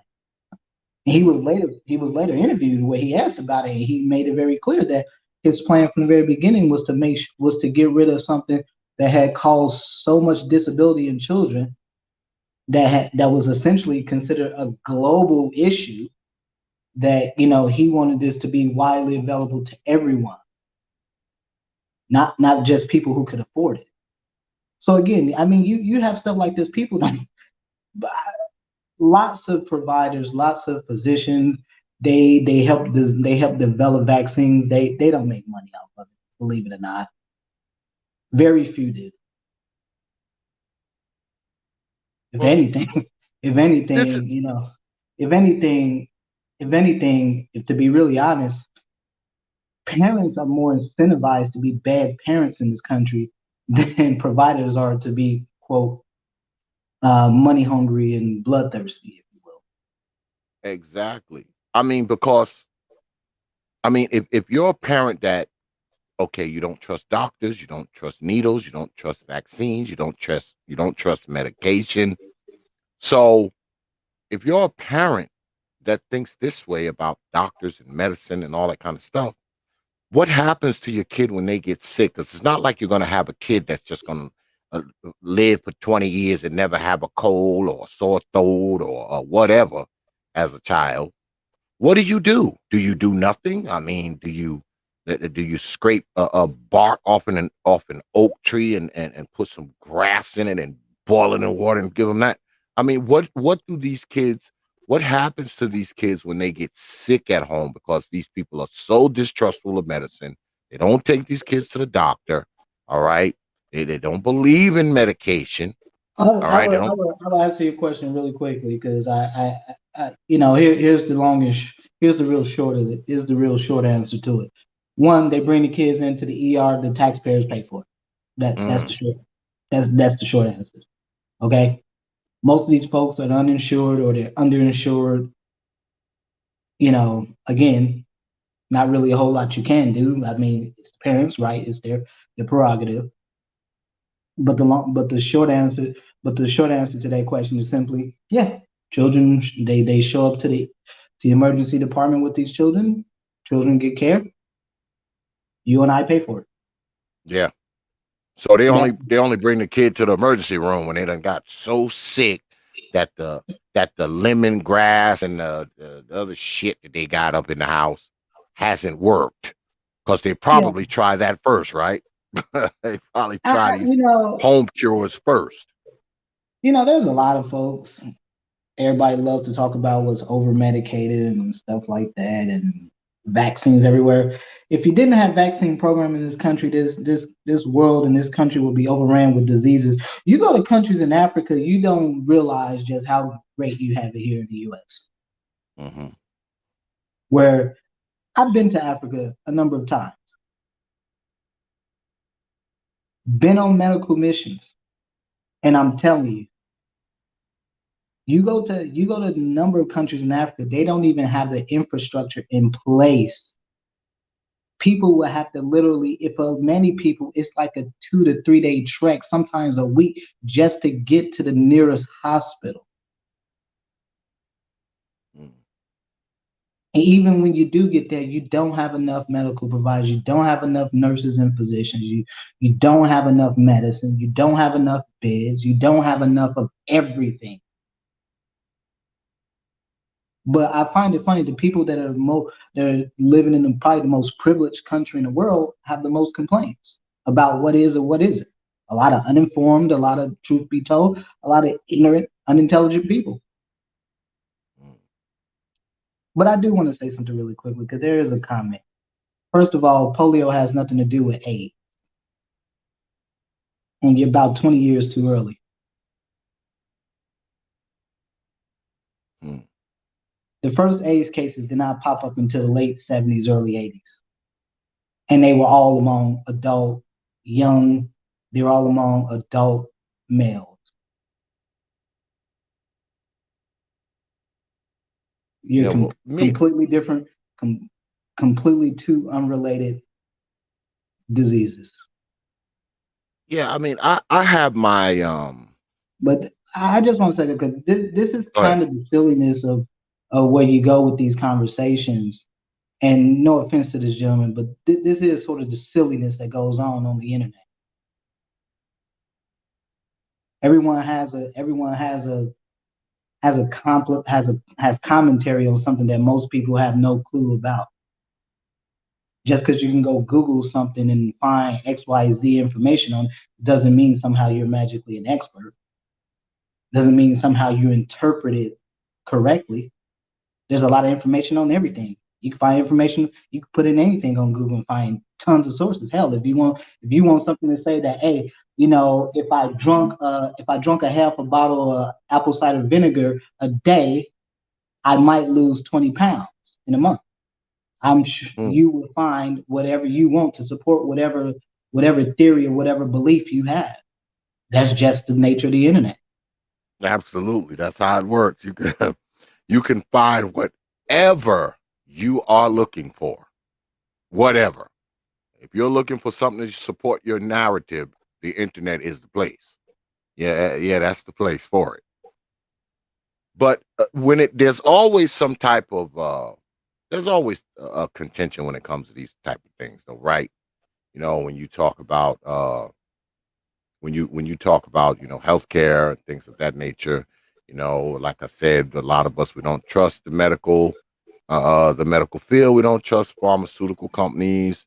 We don't trust anything the government says about medicine. We don't trust vaccinations. We don't trust what doctors say on television. We don't trust this pill, that pill. We don't believe that certain conditions are real. People There's a trust what whole they gauntlet of pe- stuff. people trust what speaks to what they want to believe. Hmm. Hmm. That is, people trust that which to speaks to what they want to believe. Hey, if you believe aliens landed on the moon, hey, there's information out there for you. Hell, there's videos, there's articles, there's whatever. Okay, there's always something to support what you believe in. Again, that's the nature of the internet. Yeah, yeah, The problem, the internet has been good that it helps to make a lot of things more widely known and available, information more widely known and available. But at the same time, it also becomes a haven for spreading a lot of stupidity. yeah. And Ain't again, that the truth? I do, I don't say this maliciously or anything like that. I do say this because, you know, I've seen long time. I've been in this field for quite some time since I was a teenager. Hey, I left college the first time to join the military, and I was a medic. Okay, I've been in these countries doing preventive medicine as a medic. Okay, I can tell you, even when I was not, even when these things, even before this stuff became as prolific as it is on the internet, I was in these countries and these were common issues, things that we wouldn't even think of here. Kids drinking water, you get cholera, dysentery. Why? Because you drink feces infested water. Hmm. You can imagine something like that happening here. The closest thing we got to that is what happened in Michigan. Yeah, that You, was you lead, right? yeah, and That that, was that a lead well, situation. there was a number of things, but the chief of which is lead. But a lot of that has to do ain't got nothing. That ain't got nothing to do with the medical field. They got everything to do with how buildings were designed. That has everything Mm, to do with what was allowed by law. That has nothing to do with medicine. Has nothing to do with healthcare. That has everything to do with what your politicians allowed. If your politicians allow homes and housing projects, government housing projects to be built with lead-based paints up until the 70s. Hey, and hey, we just gonna leave those buildings just sitting up and allow people to keep moving in and out of them for another 40 plus years. Yeah. Then it becomes a health crisis after Yeah, 8, 9, 10,000 kids done got some type of yeah. lead poisoning. Now it's a health crisis now, you know? I mean, again, this is part of the problem. So these things are all, again, as I was saying, as we were discussing last night, these issues are all interconnected. You Yes. know, parenting, health behaviors, choices we make, and unfortunately, people having children that should not be having children. And truth be told, let's be honest here. A lot of black men, I'm probably gonna get some hate from what I'm about to say, but this needs to be said. A lot of black men just don't give a damn about these children out here. Because I've been in too many situations where them talk to, you know, the mother has custody of the child, children coming in, whatever's going on, the father may have to be involved. Father doesn't know the first damn thing about the child. Yeah. Many of them ain't seen the child in years or whatever. Then he asked me, I was like, okay, well, what's going on? Most of them just kind of done gave up or whatever. Many Yeah. of them done gave up. Some of them just say, hey, it is what it is. You know, Yeah, and because you have a tendency not to see.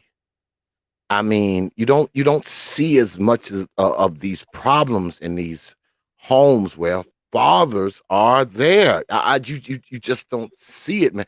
Well, probably because there's a good chance that if the father's there, number one, the children aren't living under these impoverished conditions. I believe nuclear families are a very, very small portion of the impoverished. Um, so when you have all of this together, I mean, it all makes a difference in the long run, right? I mean, you got these people coming up in these impoverished conditions. They don't have a father, so mom pretty much living wherever she can with them. She don't have no money, so she's feeding them whatever.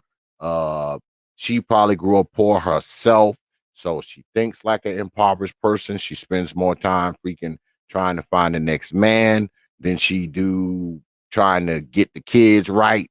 I mean, all that plays into it. So, you got these kids growing up in these bad conditions, man, that are bad for their health, their physical health, their mental health. So in kind, what happens? They suffer, in school, so their education suffers. So, it's just a messed up, rocky, rigid cycle, man, that a lot of these children are put on from the time they are born, just due to the fact of who they were born to, Doc. yeah, and I think that's something important to keep in mind that children ultimately have no choice in this matter. This is really a societal issue. This is the issue of of people making appropriate choices. And Mhm. again, you know, these things are all. Yeah. I mean, we've talked about things being interconnected, but I don't really think Black folks have not really drawn the really have connected the dots here and Yeah. understanding that it's not just about a child being sick. It's about all the things Mhm. that led up to that. Yeah. It's about where are they living? Who are the parents? Are the parents what are the parents educated? What do they do? Are the parents poor? Do they have do the child has adequate insurance? Because trust Yeah. me, a lot of folks that are the main folks complain about, oh, I don't believe in a doctor and all this stuff. These folks got Medicare. Okay, Yeah. folks got Medicaid and Medicare. Yeah. In Yeah. other words, taxpayers are paying for your health insurance and paying for your child to get seen by whoever. So as far as Yeah. I'm concerned, beggars can't be choosers. Absolutely not. And these are probably the same people who don't give a damn what time the kid go to bed. Uh, God damn it, they feeding them deep fried Snickers and all this kind of foolishness. You keep I saying mean, deep fried Snickers, but right. That, I agree with I think Miss Shonda had said that it was like State Fair. It was a food you said at State Fair, which I agree. I only see that stuff at State Fair. deep fried Snickers bars, deep fried Oreos, Yeah, deep feeding fried them that for Twinkies dinner. and deep fried ice cream. I've seen deep fried ice cream, deep fried Twinkies. I mean, all kinds of stuff at fairs. I would never, obviously, I would never eat Crazy. that stuff. But yeah, I mean, that's all like food you see at a State Yeah, Fair. I mean, But I you do want to say that as a feed them whole, BS, man. yeah, Along with the hot dogs and goddamn all kinds of crazy types of cereals because they got like a million different kinds of cereal and yeah, all of them are probably junk. I mean, just to keep them satisfied. They're not trying. A lot of times, man, they're not trying to really keep these. Make sure these kids have adequate nutrition. They just want to keep the kids satisfied. You give them a big old bowl of some old ridiculous name cereal with the cereal's a half a pound of sugar they engulfing. They eat that, plop them in front of the TV and let them play Xbox for 6 hours, and that's it. They don't have to think about them anymore. They don't have to deal with them anymore. They don't, I mean, I think we are so I think we are so addicted to having other things take care of the children instead of the parents taking care of the children, right? Because we can let the TV and video games and all this other kind of crap can babysit the kid, right? It can babysit the kid. And all you got to do every now and then is come through there and give them a bowl of junk cereal, give them some other crap, hot dogs and all kinds of crap for them to eat. They kids, they don't care. They'll take whatever you give them. And now you don't have to be bothered. You can go on in your room, get on Facebook, take selfies with your ass stuck out and see if you can get some likes. So, I mean, this is the world we live in now. See, there's so many other things to occupy parents that they're more focused on that stuff than they are the kids' homework, the kids' health, whether or not the kids getting adequate nutrition, adequate sleep. You know, they could focus on Twitter, Snapchat, Facebook, Instagram. Got all that going on. So they are distracted from what's going on with the children a lot of times, man. I mean, you look on social media, man, you see all these girls, boy, they up there taking all these selfies with their ass stuck out and all some kind of foolishness. All these chicks got kids. Most of them got kids. All right. You be hard pressed to find a woman on goddamn social media that don't got kids some goddamn where, especially if her ass over 25, right?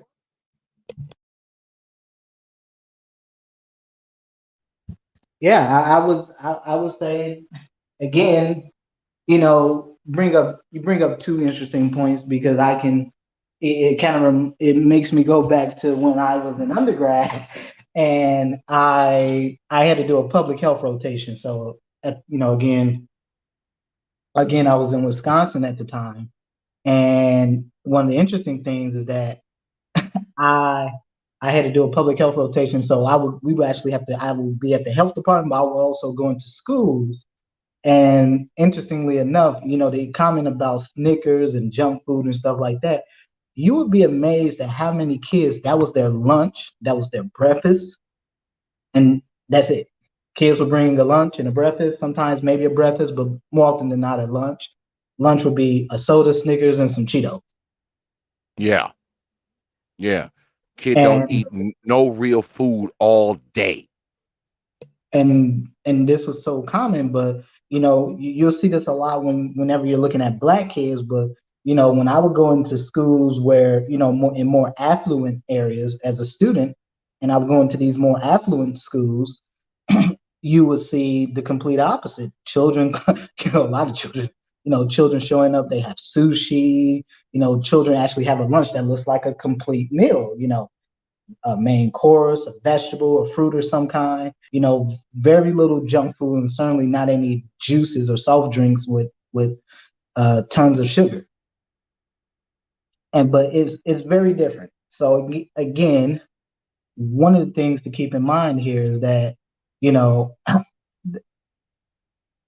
when you, I think people, I think part of the problem is that oftentimes when you have parents who are against this, or parents who talk about things, parents who say, well, I don't trust the medical system, I don't want my children seeing it. Again, more often than not, the problem is that diseases and viruses and bacteria spread very easy among children. Why? Because children touch everything, they scratch every part of their body, they put they stick their fingers in their mouth and then they touch everything, they touch each other. So things just spread like wildfire with children. And the problem is, if you have a child, for example, a child that's unvaccinated, now you just put this child at risk for all other children. So you send this child to school that's unvaccinated, but now this child has the potential to infect all these other kids. And so Exactly. this is a cumulative, again, it becomes really a multiplicative effect at this point. Because one gets infected, then two, and then you get four and eight and so on. So again, these things have not just cumulative but multiplicative effects. They're compounding. These have exponential effects. So again, you think about things that commonly affect children. If you didn't have vaccines, for example, your children get the MMR, measles, mumps, rubella vaccine. Do you? I don't. People don't realize that in many developing countries, children die from measles and mumps. Yeah, like you said, I mean, kids in other countries are dying from stuff that we don't even think about Yeah. freaking over here. But shout out to Latin Patriot with a 4.99 super chat. My last comment. Do you mean this is your last comment, or do you want me to read your last comment? I don't know what you mean, but I appreciate that super chat. A Latin Patriots, you know, when you drop coins on this platform, you get this.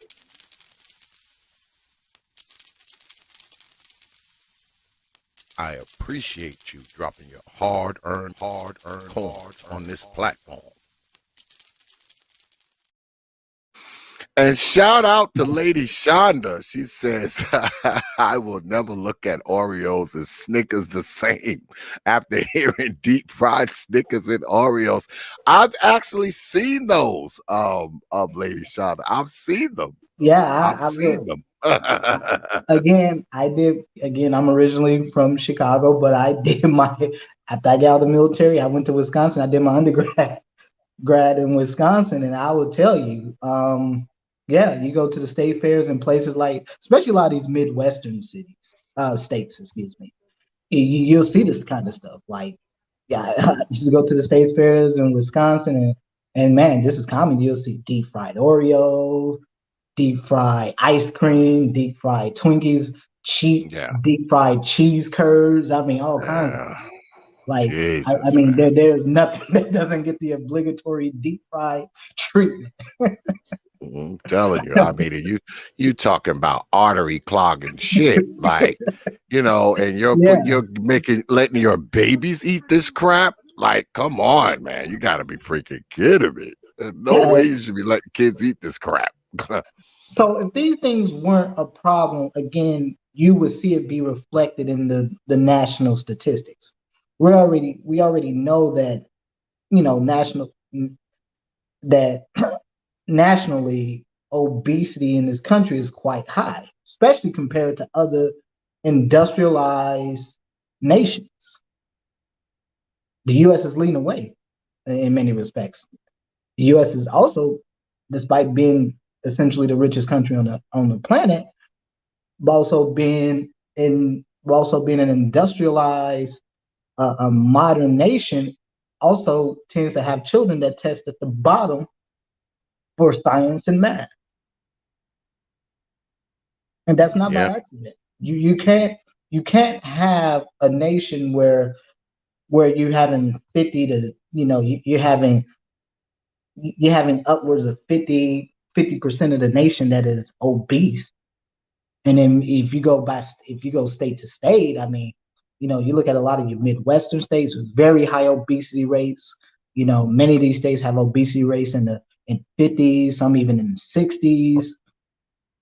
You look at your poor states, like a lot of your Bible, like in the South, like you think of your poor states in the Union, Mississippi, Louisiana, Alabama, Arkansas. You think of some of these. These are the poorest states in the Union, but they also have some of the highest obesity rates, some of the highest infant mortality rates, fetal, maternal fetal mortality rates. So again, you're seeing a lot of these issues that are compounded due to just by virtue of environment. Yeah, man. I mean, we can't.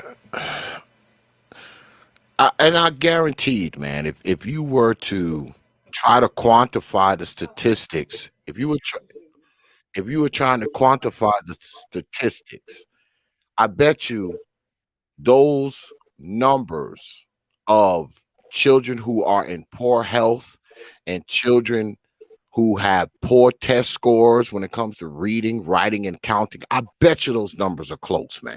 I bet you those numbers are close. Now, I don't have the data. I tried to find it, but I couldn't. I bet you those numbers are close, Doc. The kids in the worst health are probably doing the worst in school. I mean, that would I think that would be a given. I would not expect children to be able to perform given that they're in bad health. I would not be able to. I would not. I would. I think that would be a given. Also, it would be a given that if you just have poor nutrition in general, that I wouldn't expect you to perform well. And this is the fundamental problem where you see this a lot with, especially for children who are born in who are of single parent households where there are multiple children and they may be the oldest, because oftentimes they get tasked with taking care of babysitting the younger children. This kind of goes to what we were talking about last night about Yeah, the younger sister children. mom. Yeah, Yeah, the young, sister not mom. not She's not taking even care just of that, everybody else. well, not even just that. For a lot of young boys, they may be the oldest of maybe two or three other siblings or whatever, and and they have to babysit the siblings, so they're up half the night. Then they come to school and falling asleep in class, can't pay attention, just completely lethargic. And so again, these are all compounding issues, but health in general isn't just isn't just as simple as, okay, great nutrition and all these things. No, as we were talking about last night, it's multifactorial. It's a number of things that come together that contribute to good health. It is not just necessarily eating right. If you still got dysfunctional parents, children still are unhealthy. Remember, going back to the eczema, another major cause of eczema flare-ups is stress. So it is not uncommon to see kids who are stressed out, that may have some health issues, children that are asthmatic. You think about Yeah, childhood asthma. There is not a person sitting in this chat right now that don't know multiple children in their family with asthma. yeah, There's not a yeah, person sitting in this chat that doesn't know it, especially if they're black. yeah. One of my nieces has it. You know, can't So leave home without the little spray, yeah, the little pump thing. you Can't leave need home without it. your inhaler. Yeah, For your serious cases, if you might need usually yeah. have a Gotta. nebulizer. Usually have Yeah, a home nebulizer. So in the case if you have serious cases of a flare up, you have to be able to do an at home nebulizer treatment. But again, these things are common. And what is a major irritant for folks for children who have asthma? Cigarette smoke, mm, roaches, mm-hmm, mm-hmm. dust, dander, pet dander, Yeah. various allergens you'll find in and around the home, around the neighborhood. I mean, people don't. I just think that people and what Latin Patriot is saying here is true. I could go along with this here. We should make people pass an IQ test and a common sense test before they're allowed to procreate. I think that's I applicable to some people in the comment section too, but I just a couple. I agree. I agree. God damn it! If you can't pass a certain test, God damn it, we neutering your ass. Well, I would say this much. That sounds nice on paper, but again, a lot of folks in the chats, a lot of folks in chats or in comment sections of various pick your social media apparatus, Facebook, YouTube, Twitter, Instagram, whatever. A lot of folks put out a lot of information that's patently false. Can be substantiated, can be proven, can be replicated using the scientific method, but people pass it off as truth and fact. Is in this chat right now. A lot of stuff out there that can't be proven, but people believe it. Yeah. So if you go make a statement like that, it should be applicable across the board.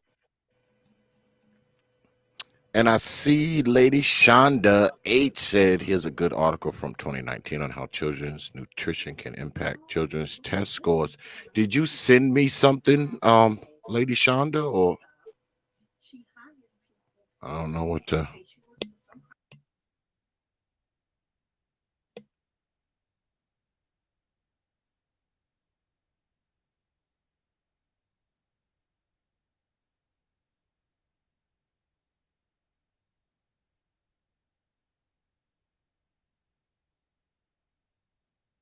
If you have something, feel free to send it to me, Lady Shonda. If you have, I don't know, I guess an article or statistic or something, whatever you have, go ahead and send it to me.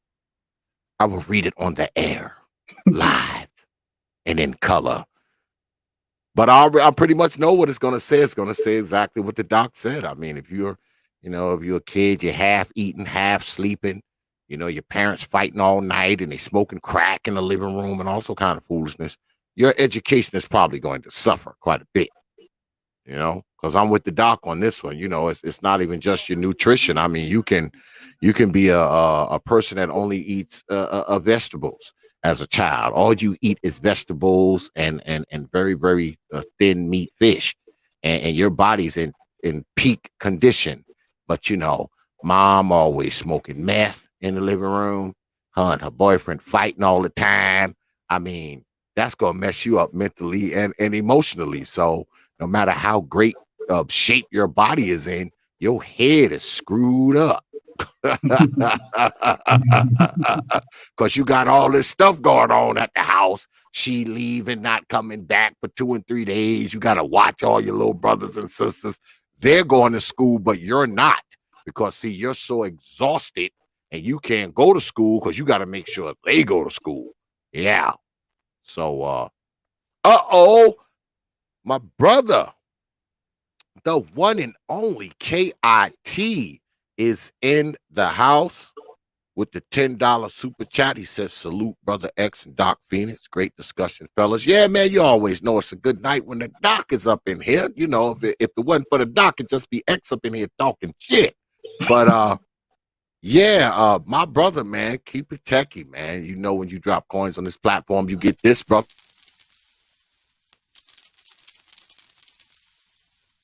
I appreciate you dropping your hard-earned coins on this platform.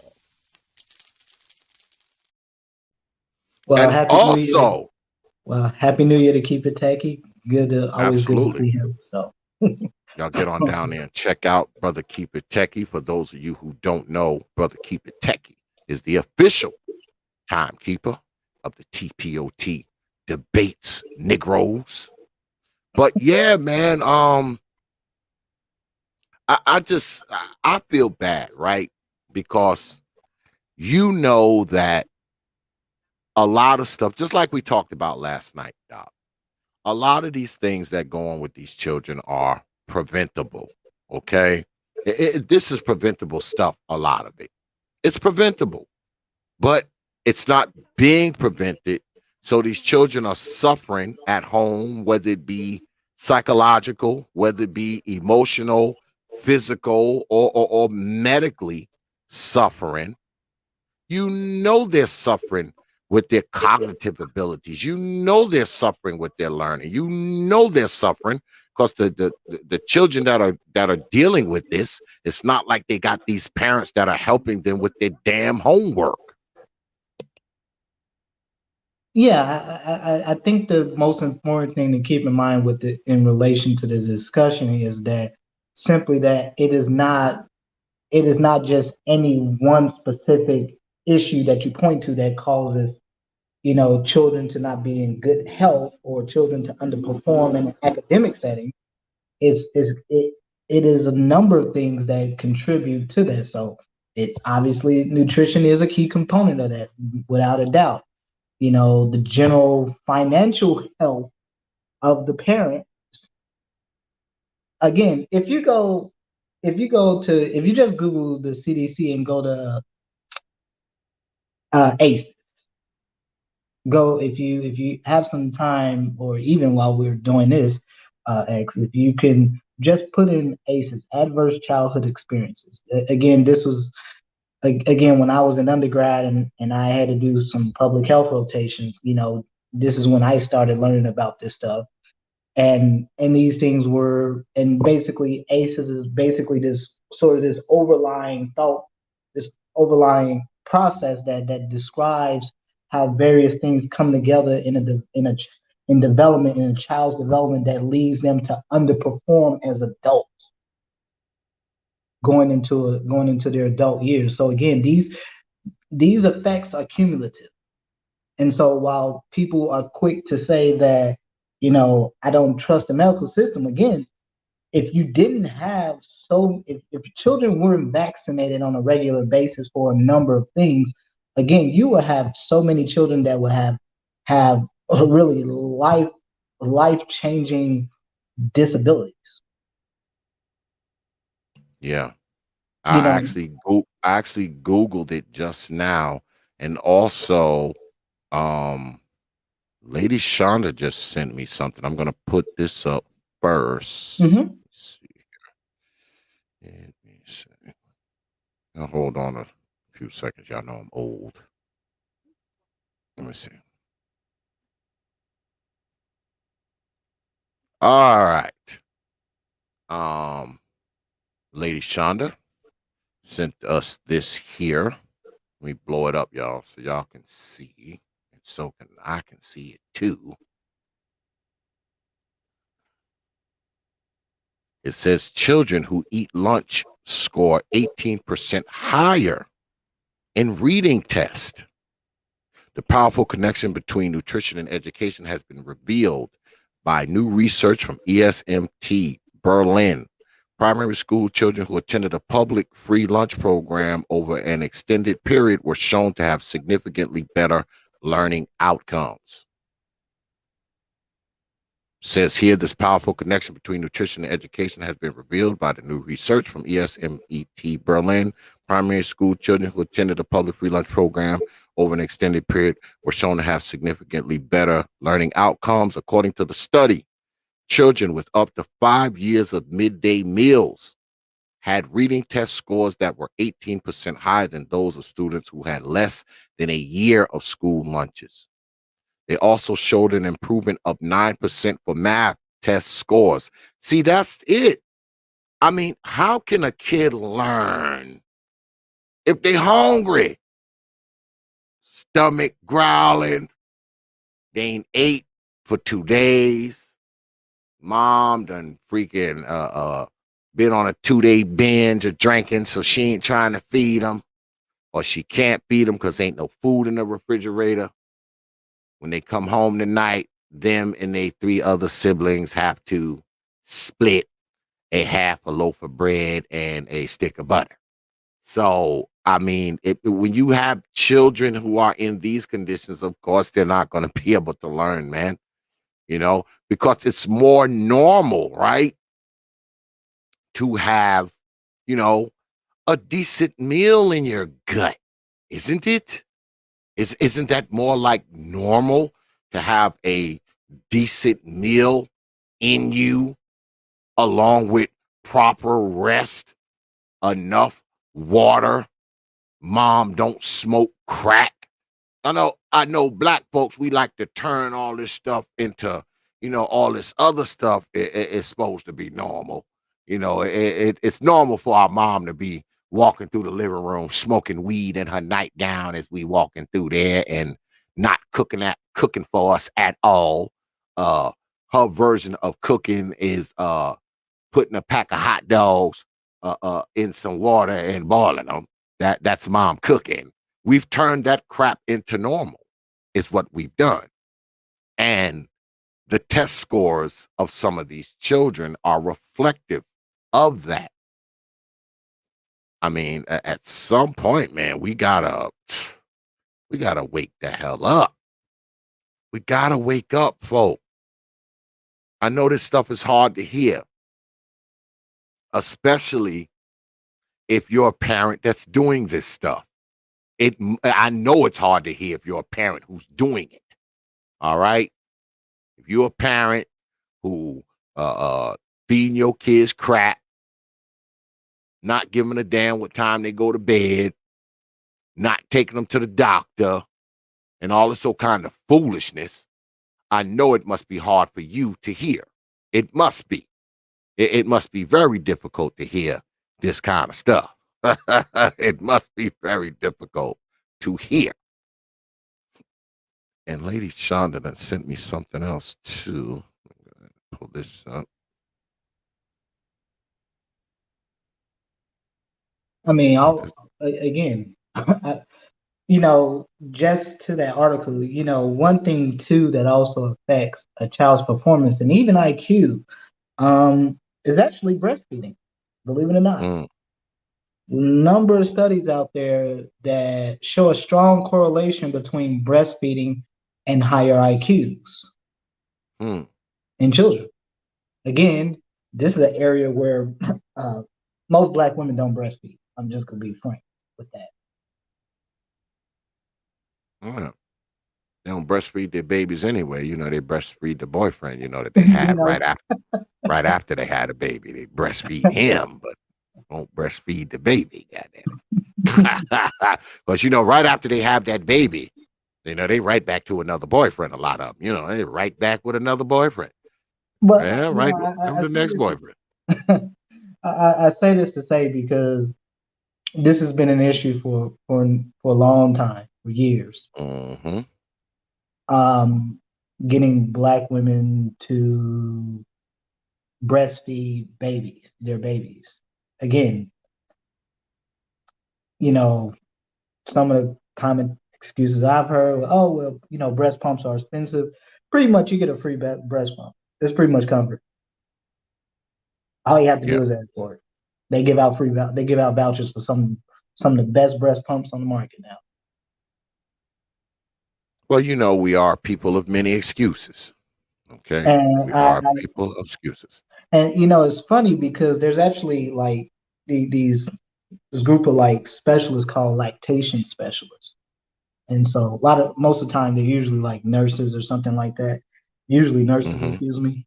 And I remember I when I was in undergrad, so we used to have guest lecturers used to come in when I was uh when I was doing my undergrad. Again, my undergrad was in nursing, so but we used to have guest lecturers come in. And so for example, in Wisconsin, um there was like probably like maybe two lactation specialists for the entire state. Two. But it's kind of difficult to get certified as one because you have to have some supervised and verified uh, clinical hours and supervising hours. But the problem is that again, this is an area breastfeeding is an area where it's also part of the reason you want to why Black children tend to have bad health is because one, Black children are fed formula based uh, milk. Yeah. And again, formula based milk is horrible for children's gut development. So specifically for laying out the foundation for that gut flora, meaning the natural bacteria that's present in the gut that helps you digest your foods and such like that, and also helps to responsible for producing a lot of the vitamins that we need, obviously, for to be healthy. Mm, And so for women who breastfeed, breastfeeding also passes on that passive immunity. mm. This is also part of the reason why so many black babies are oftentimes more sick than their non-black counterpart, because they don't have that passive immune system that's passed on from mother to infant through breastfeeding. Yeah, well, you would And actually have to care about the kid to, care about that. You'd have to care about the kid, doc. Dude uh, have to be someone who cares. and I'm not saying this to be malicious or anything, but I am saying this because this has been an issue that has been known in the medical community for many years, that most black women do not breastfeed, and it's very difficult to get black women to begin breastfeeding, but also stick with it. Hmm. And Yeah, so again, part of the problem here is that, just again, when you're breastfeeding, it helps with that general development. That it helps for giving babies that giving babies that passive immune system, because that's what takes the place before they can start getting vaccination. That's what protects them before they can get vaccination. Is that passive immune system that they get through breastfeeding. mm. And there's a specific immunoglobulin that gets passed on through breastfeeding, but that's neither here nor there. But the point is, Yeah. for this Plus, can't they discussion, just pump it? They can just pump it up and store it and then whatever. yeah, you can do that, and that's part of the problem. And this is why, because this has been a known issue for so long.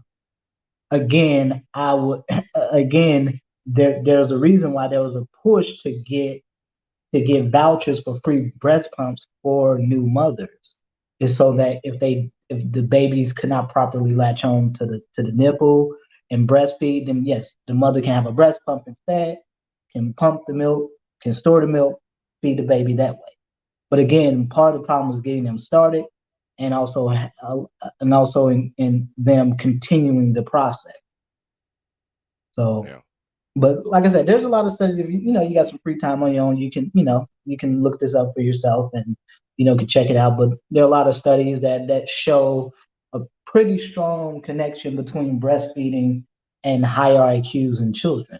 But yes, Yeah, please go ahead. we gotta go ahead and we gotta talk about that one day, Doc. Yeah, I gotta bring you back to talk about that there. Yeah, we gotta talk about that one. Yeah, we do.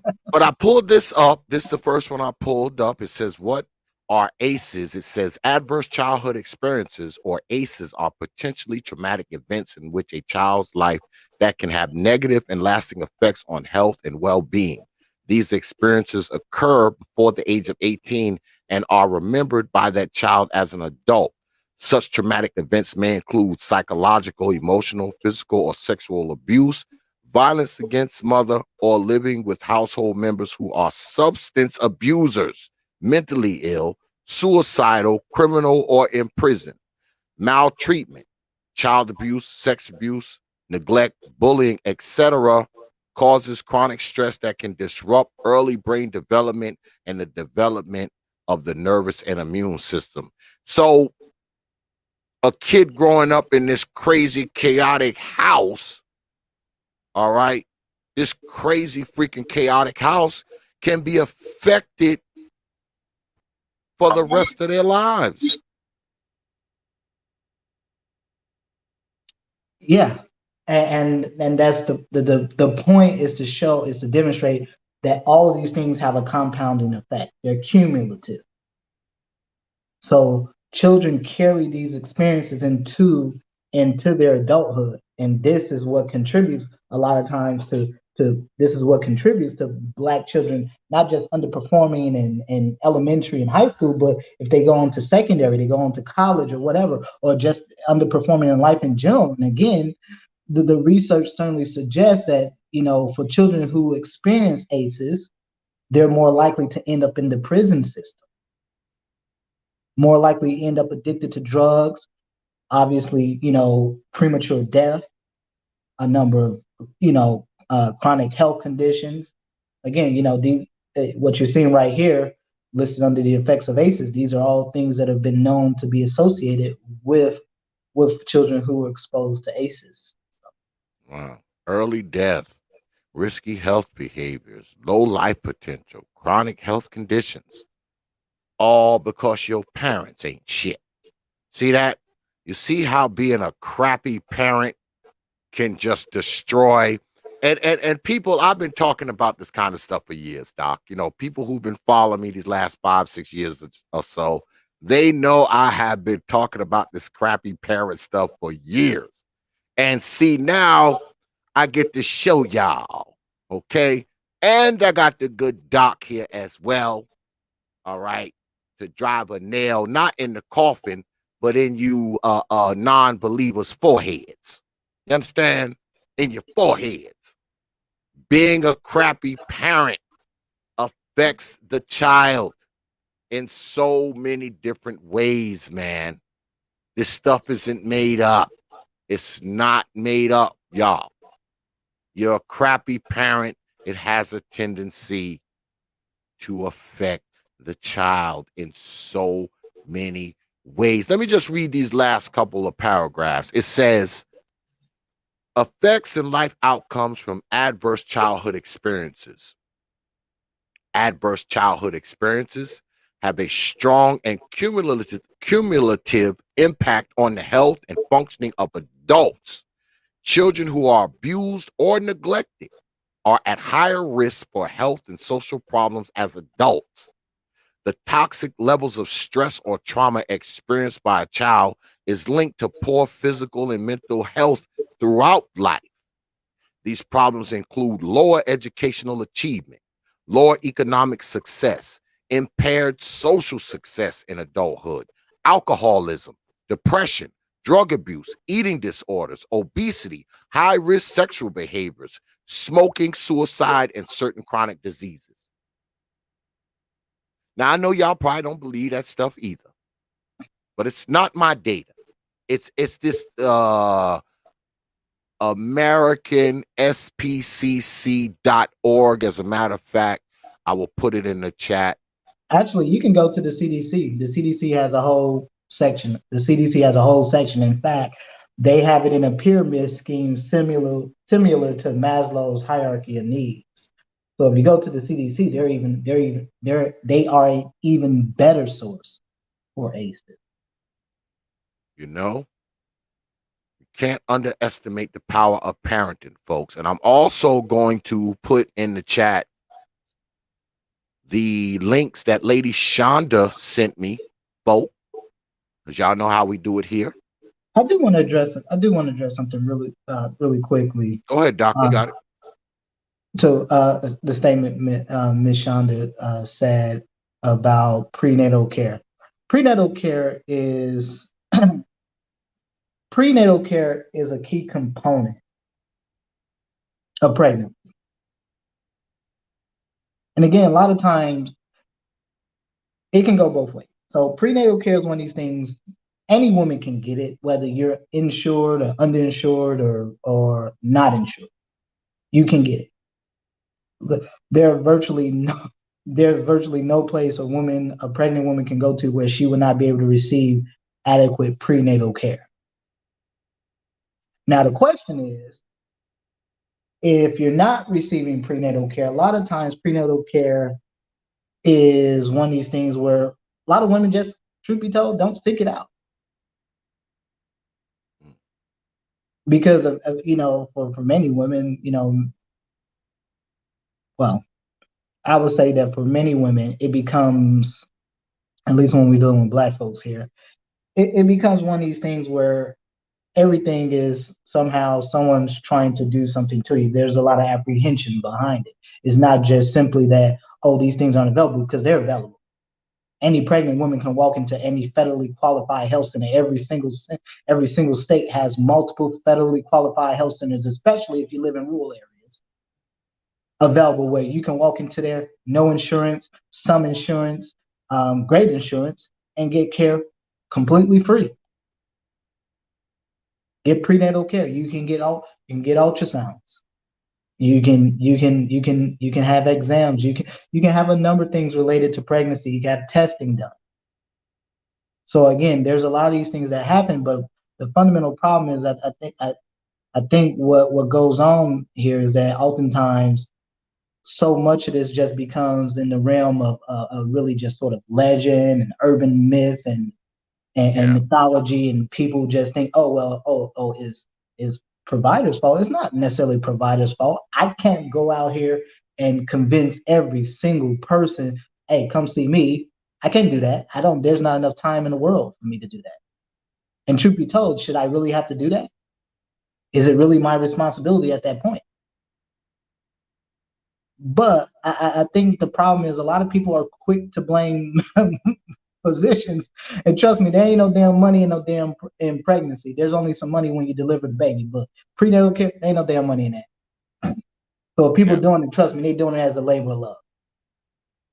Plus, there's always that sprinkle of, oh, it's too racist, it's too this, it's too that. There's that crap. A lot of times we have an excuse. We make excuses for things, man, that are just stupid sometimes. I mean, because we try to find the racism under every rock, under every tree. Racism behind every door. It's underneath every step. It's under the hood of every car, and it's on the walkway of every clinic. So there's a lot of that. With everything. Oh, I don't want to go. The doctors are racist. They don't like black people, and when I hear people say that, I say, well, if you feel that way, go to a black doctor, go to a Latino doctor, go to, whatever you are, do that. I mean, because our doctors are black. I mean, yeah, the only, we only have one doctor, and he's, I think he's an Indian guy. He's like Pakistani or something like that. But our doctors are black. Our primary care physician is a brother. He's an African brother. He cool too. So you don't like white folk. I'm not mad at you. You don't like white folk. You think all white folk are racist. That's fine. Get you a black doctor. Here's the funny thing about that, T.P.O.T. I think Miss Shonda wanted the link. But here's the funny thing about that, T.P.O.T. If you don't have enough, if you think the white doctors are racist, so yeah, what does it say when you have about 4% of all your doctors are black? What does it say? If black folks really truly have a problem with it, I think the obvious answer would be you should produce more of your own. Yeah. I think that would be the obvious answer.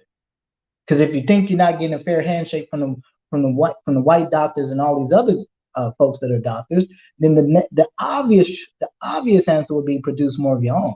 And I think right in that regard, I think that's a failure of black people to push your children, because again, at least in the social media space, and this is the problem with places like YouTube, and certainly I've seen it in this chat over the last 30 or 40 minutes or so, where everyone's an expert. Everyone's an expert. Everyone knows something because, well, this happened with me. Your situation is not the same as the person sitting next to you. Yeah.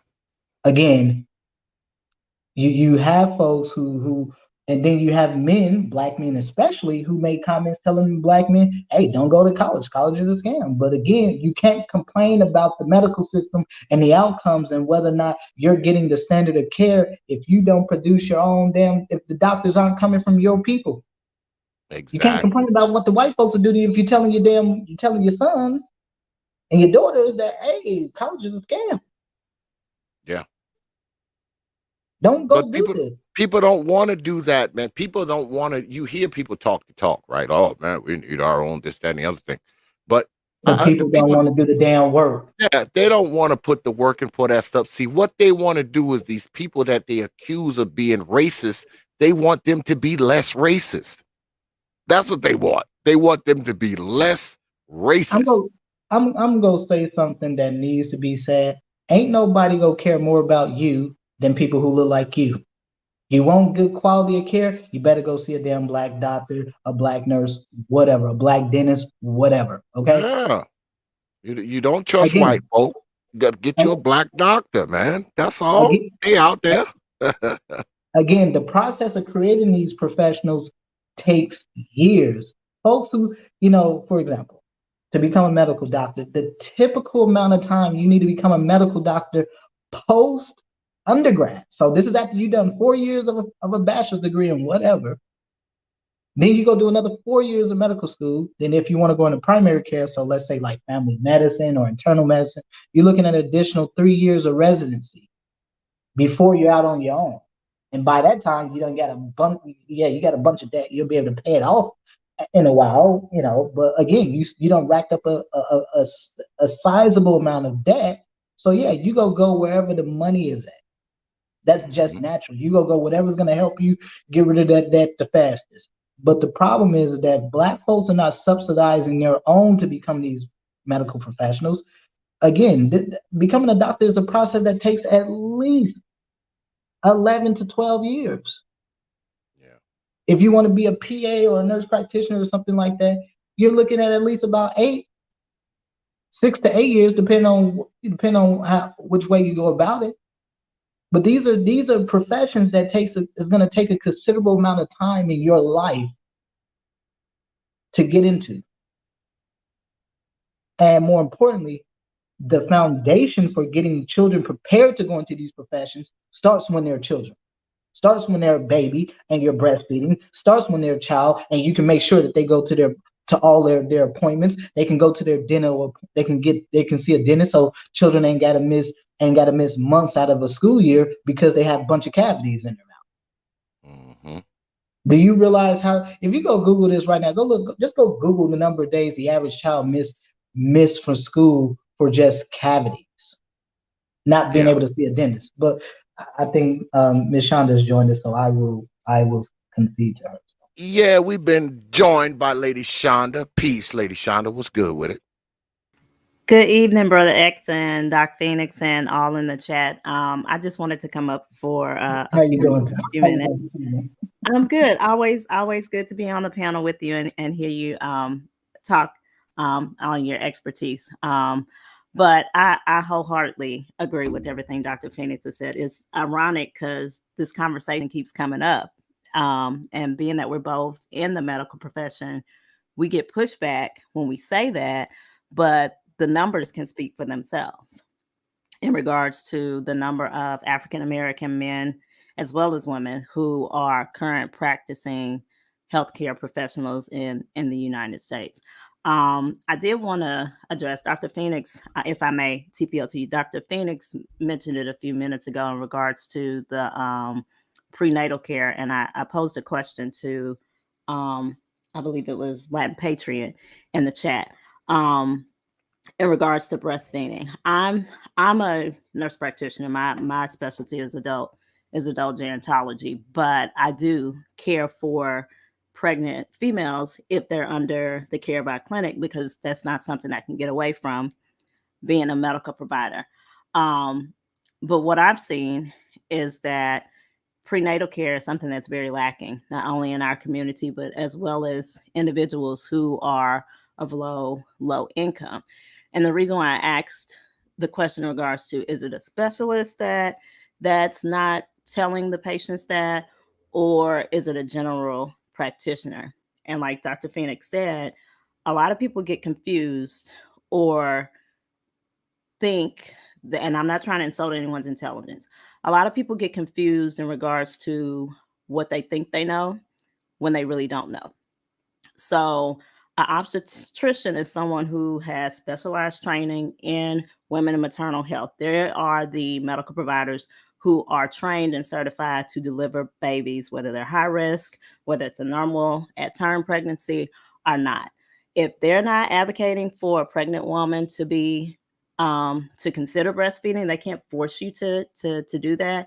But if they're not advocating for that, then if that was my provider, I would ask why, because that's a essential standard of care. If it's a general practitioner, they may not be as versed in that compared to someone else. So I think when we speak, we have to make sure we're speaking in context, because I've seen some of the comments tonight as well. And as a healthcare provider, it does bother me when people Google Doc and don't have all the facts. But that's all I'm gonna say for right now. Well, thank you for that. Your input, because I had wrote you, Lady Shonda, a couple days ago. I was like, could you come on, and talk some medical stuff?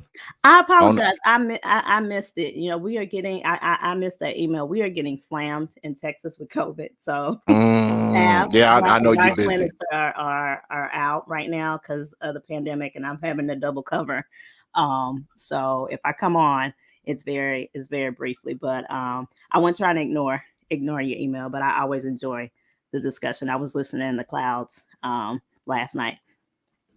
Oh, that's right. You were here. We did a little we did some talking last night. I mean, this is like a special treat for me because it ain't that often that I get the good doc up here 2 nights in a row. I mean, that's like lightning striking the same tree, in the same day. Get No, the that's good just the doc up benefit here of being on vacation. 2 nights in a row, the good doc. You No, already know. I'm just on vacation, so I just had some time. But again, I wholeheartedly agree with what Ms. Shonda just said. I just, again, I think part of the problem what happens here is that a lot of folks kind of project what they, and oftentimes is usually what they think or what they're saying is usually an extension of somebody they may know that experienced whatever they had whatever experience that they had, excuse me. And so again, I think it's really unfair to kind of paint this broad brush when, again, you won't meet many folks like Ms. Shonda or myself that will actually be this pretty frank with Black folks. Yeah. I mean, if you really want the truth, I mean, truth be told, a lot of Black medical providers know that it is very difficult oftentimes to get, Black folks on board, even when the provider is a Black provider. And so again, it's not often you get that Black folks actually get a chance to really hear Black medical providers really being very frank with Black folks about healthcare. But again, if Black folks have such a major problem with this, which I'm not saying there isn't a problem with how Black people get treated in the medical system, I'm also saying our response at best has been lackluster. It is a damn shame where, unless you come to a city with a sizable Black population, you really ain't gonna see no Black doctors.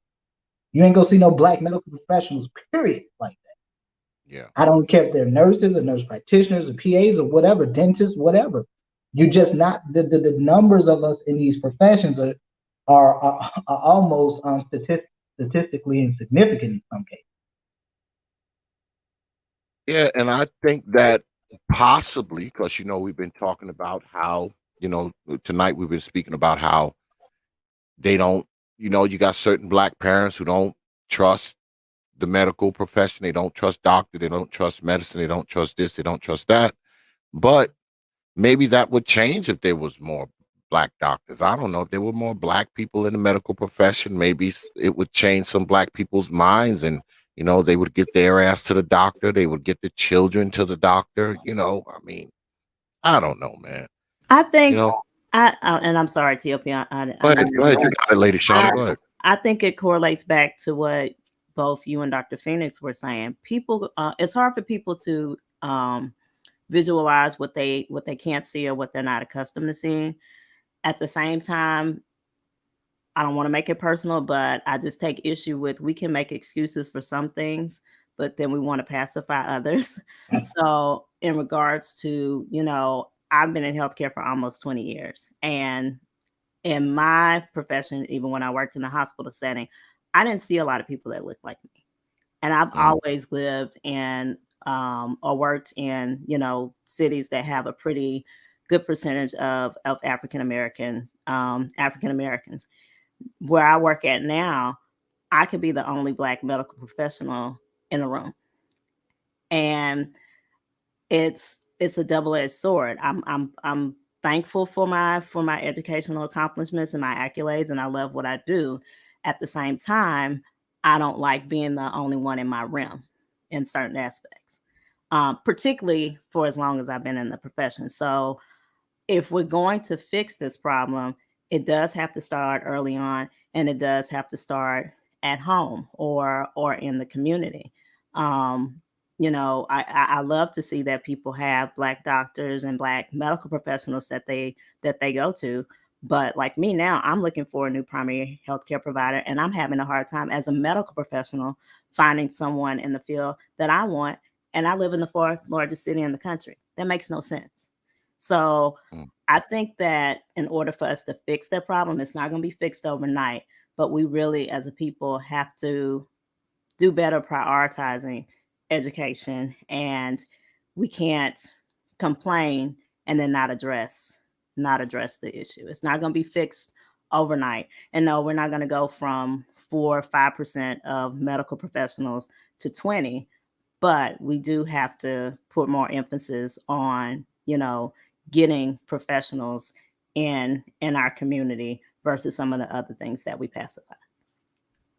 No, I will 100% concur with what Ms. Shonda just said.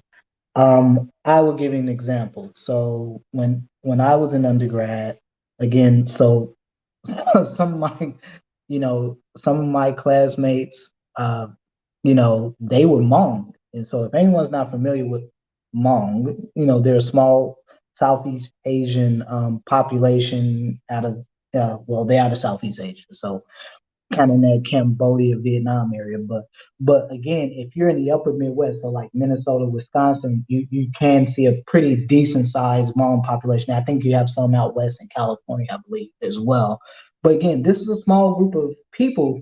But I'll never forget when I was an undergrad, there were more of them still in my nursing program than there were Blacks. Mm. And this is in Wisconsin, okay? So again, this is a major state university again, obviously. But the point is that for a group of people that are much smaller in numbers than Black folks, but yet they were being overrepresented in this particular area, I think it's clear. I think it's when I spoke with them, they made it very clear that this was something that as a group, and they understood that we needed more of these medical professionals, we needed more nurses, we needed more physicians, more whatever, and they understand that the next generation we're going to have to push them. And so again, it's not just enough for Black folks to complain and say that, oh well, we get treated badly, I don't really trust the medical system, but then you don't have a viable answer in that what are you going to do about it? And what are you going to do about it? Which is that you're going to have to take a whole generation and make this appealing to them, because again, you're asking when you claim you get bad treatment, but you don't understand. It literally takes a generation to create these folks. If you think from cradle to about 30, your average doctor coming up out of a residency is going to be in their mid 30s to 40s. Yeah. Think about that. And that's not including the fact that they're going to have to spend a number of years paying off debt. And so again, these things are all important. And even for folks who are nurse practitioners or PAs, the path is a little bit shorter, but it's still an equally long path. Yeah, I was just about to say that because I know Lady Shonda got about 9 letters behind her name. I know that took a long time, but let me ask you this, Doc. Should it be more important to just find a good doctor as opposed to just finding a Black doctor? Like, shouldn't you just be trying to find a good doctor? The doctor shouldn't have to necessarily be a Black person, right? I've met very few. I've yet to meet a Black doctor that I wouldn't, or Black medical professional in general that isn't good. And there's a very specific reason why. One, just to get any real recognition, you better be better than everyone. If you're Black, I better be better than the white doctors if you want to get. I mean, Go ahead. just to get into these programs as a Black person, you're going to overperform. That's just the nature of it. It is what it is. Yeah.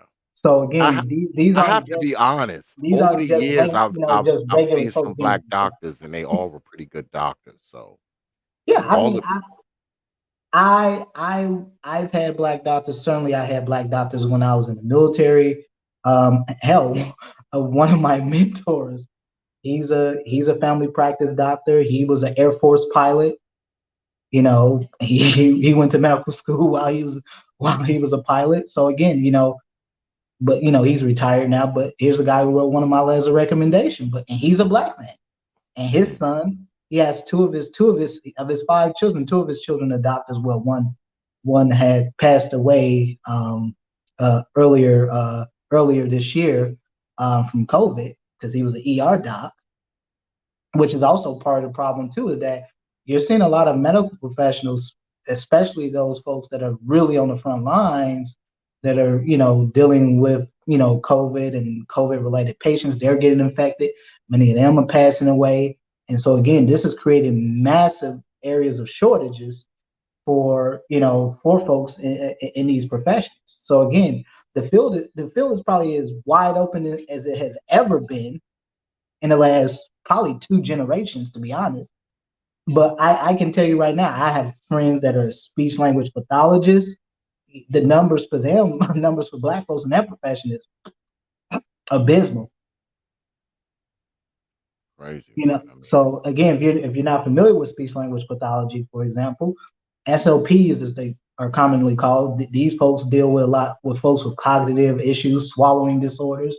They also deal with school age children who mm, have issues with speech related issues. So any kids ever had a lisp, or they had difficulty speaking, you might have got pulled out of class for a little bit, and you went to go get therapy. That's who does that.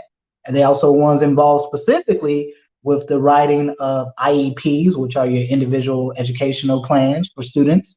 They also involve whether or not students are getting into special ed or not. So there's all these areas where black folks complain that they don't get the standard of care, but yet these are areas where you can have a direct effect. If you say black folks are getting if your children are getting shuffled into special ed, well, I just gave you a profession right now that is one of the gatekeepers. And And another, and I'm sorry, Dr. no, Venus, no, go go ahead. ahead. No, please, no, go ahead. And another thing, this is not directly related to the topic, but it ties in, is because I've been getting into debates about this over the last couple of weeks on YouTube, is only 2% of your teachers in America are black, particularly black males. That makes no sense. You yeah, know what I'm saying? But we want to talk about, and I'm not trying to throw darts at the people who have an issue. I don't want it to come off like that. But again, we can talk all day, but action to me is what takes priority. If we really want to fix this problem, it's no shortage of people trying to get into medical school, like Dr. Phoenix was stating. You have plenty of people that are trying to get into nursing school. You don't have enough nursing professors right now because of COVID, and that was an issue even before then.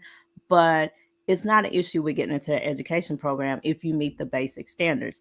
All of these professions will have jobs waiting for you, whether you want to stay where you're at or even if you want to relocate. It's all about putting the effort in to make it happen. yeah. But a lot of people can't get there, though, right? Lady Shonda, they I, grow up. I They, don't believe that. I mean, and maybe I look at it from a different aspect because of my background, but like my significant other, he's a teacher. And some of the stories that he tells me is, really, really disheartening. Like when you all were talking earlier about the children that go to school and they can't, function in the classroom because they haven't eaten in 2 to 3 days. We get into these conversations at home about, well, his principal may, say something to him about this, that, or whatever. But he's kind of like me with the pushback in regards to, well, how do you expect a child to really function properly in the classroom when they don't have the supplies that they need? They're having to take on a role in the household that they're not equipped at their age to take, and they don't have proper nutrition. How do you expect that to, end with a good result? Long term, it's not. So I just look at it a little different. I understand people have different circumstances and different different obstacles. But if I'm all about, if we're really serious about what we want and we need to fix, then we need to collectively come together or work with those who want to work with those to make effective change. We can talk all day, but talk rarely produces much action. No, That's the way I see it. no, and Agreed. I 100% agree with Ms. Shonda. Again, my wife, she's an SLP, and she'll never be on YouTube, but I mean, she would tell you all day that these are the issues with children in school are not just medically related. A lot of it is truly related. The vast majority of it is related to parenting. Yeah. I And think Again, and she deals with that's where children the all day. that's where a lot of the problems lie, though. I mean, that's why these kids, Yeah, but she they deals with got children these all day. problems and Mhm. So she sees children in a clinic and she sees children in school. And she sees adults as well, adults with cognitive issues, Alzheimer's, dysphagia, swallowing disorder, all that. She sees folks across the spectrum, but she could certainly speak to the fact that, yeah, most of what happens with Black children is not medically related. It is environmentally related. Specifically, it's the parents. It's I her and I talk all the time, but the point is that for in her profession, it's only 3%. 3% of all the SLPs are Black, and believe it or not, it's actually a relatively difficult profession to get into. But the problem is that again, you have such little Black representation across the board in all these medical fields, whether it's nurses. Nursing historically has always had a shortage, but if anything, what COVID has shown us, what certainly the last 2 years has shown us, that nursing is probably more needed than ever. I would probably say they're definitely probably more in demand than even physicians. Unfortunately, you're having record numbers of people who are trying to get into nursing school, and you don't have enough professors. You don't have enough. You just don't have enough resources to train the next generation. So apparently, if all these other groups of people are seeing that, hey, maybe my kids need to go here, then I'm not sure where the disconnect or the dissonance is with Black folks, because we can sit on YouTube or social media or Facebook or whatever all day and every day and complain about how horrible the medical system is, or what it doesn't do for us, or how badly we get treated, or whether or not we get the standard of care. But at the end of the day, talk really is cheap. If you really want to do something about it, you're gonna have to produce more people. Black folks are gonna have to produce more Black medical professionals. Period. yeah. And TOP, I'm sorry, and if I'm out of Go ahead. order, No, go ahead. You got it. Go ahead. please correct me. But I saw a comment in the chat that I feel I need to address. There was a statement, I think it's posted now on the ticker, about there are a lot of a lot of good Black doctors. You have to look. Again, I don't know if perfect Blackness was in here when that statistic was stated, and I'm not coming at him personally. They're only 44% of your medical professionals. So kudos if that's where you live at and you're able to find all those specialists. I'm not going to knock that. But for most Black people, that's not the case. So when you say a lot, are you able to quantify that? Because again, they're only He's in 40% Chicago. of medical professionals. He's in Chicago, and Yeah. he's in Chicago. Chicago has a decent Black physician population. It is decent. You probably have a better result if you like in a place like Atlanta, but Chicago does have a decent Black physician population. But as a whole, there are just so few Black physicians in general. And again, a lot of the like when you're dealing with obstetrics and gynecological care, a lot of that is not even really at the behest of doctors. A lot of that is really your PAs, your NPs. I know plenty of women who their primary obstetrician or person they see for obstetrics or gynecological issues aren't even physicians. They're nurse practitioners, they're PAs in most of the time. So I mean, again, the need has always been there, But certainly, as we've seen over the last couple of years, the need has gotten even greater. Because despite the fact that Black folks have these reservations about medical providers and medical care, it certainly is not stopping them from showing up at these emergency rooms and showing up at these clinics and hospitals. Doesn't seem to be stopping them at all. Hell no, because if you And get certainly too the numbers bad, that if it gets too bad, you're gonna limp your black ass in there at some point. I mean, no matter how much you don't trust doctors or trust the medical industry as a whole, eventually, if it get bad enough, you're gonna take your ass up in there. You are. You talk that smack until your ass can't get up or your ass can't move or whatever the case may be. I bet you will make your ass to that damn ER at some point, right? You're going to get there at some point when it gets to the point where it's too bad. And isn't that the problem? The fact that a lot of us, we don't want to go to the doctor. We don't want to have a primary care physician. We don't want to go get checkups. We don't want to do none of that. Our damn near head, half our head got to be falling off for us to walk into the damn doctor, and usually by then it's too damn late because Well, our I tell head you been this. falling off for the past 4 years. I tell you this. Hey, I have a primary care doctor. I'm a veteran. I go to the VA, believe it or not. I go to the VA for my care. In fact, I have my annual my annual appointment Monday. So again, I don't talk about anything that I don't do myself.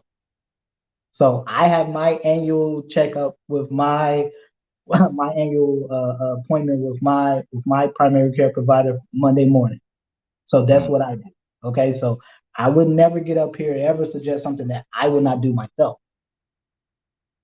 yeah. And certainly, when it comes to issues around, women and prenatal care and stuff like that, again, I'm probably not the best person to talk on that because again, I see women, but obviously I don't typically do not deal with that. Maybe that's probably something that Miss Shonda would probably be better able to address than I could. So because Hey, typically women like to see women providers in regards to those types of issues.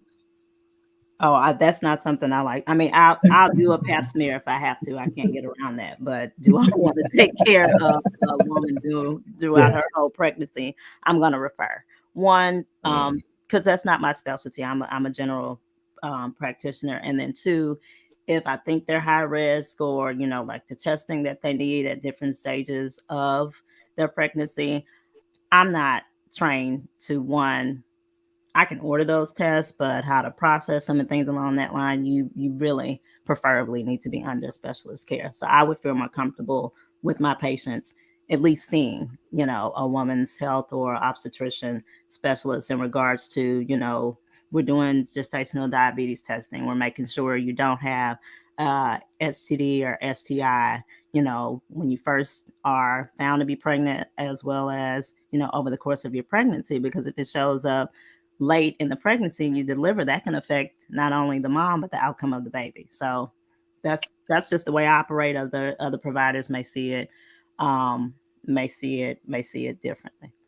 so you're Miss Shonda you're actually brings up referring a very so good you're point. referring that patient out, Lady If Shonda. it if it's not internal medicine, I will punt quickly because I'll do the workup. Like, I'm trained to do the workup, but certain things are beyond my scope. Like, if I'm evaluating to see if someone has rheumatoid arthritis, I could screen for that. But if they need to be on biologics, I am not trained nor certified to prescribe that. So I need to refer you to a specialist just to make sure you're getting the proper care and that you have not only my eyes on it, but you have a specialist seeing you. Now, again, providers can practice how they choose, but that's the way I approach medicine.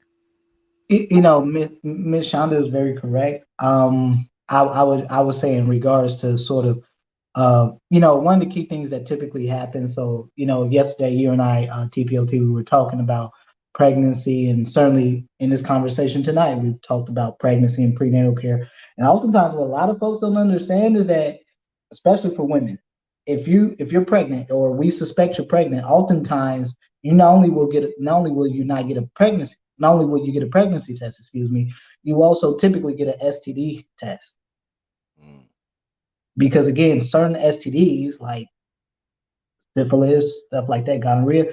These things can have a teratogenic effect, meaning that it can affect the development, that the early development of the fetus. So when you think of fetal development, or embryological development, excuse me, you think in that first 6 to 8 weeks of development, those are the areas where those issues will have a congenital effect on the development, on the embryonic development.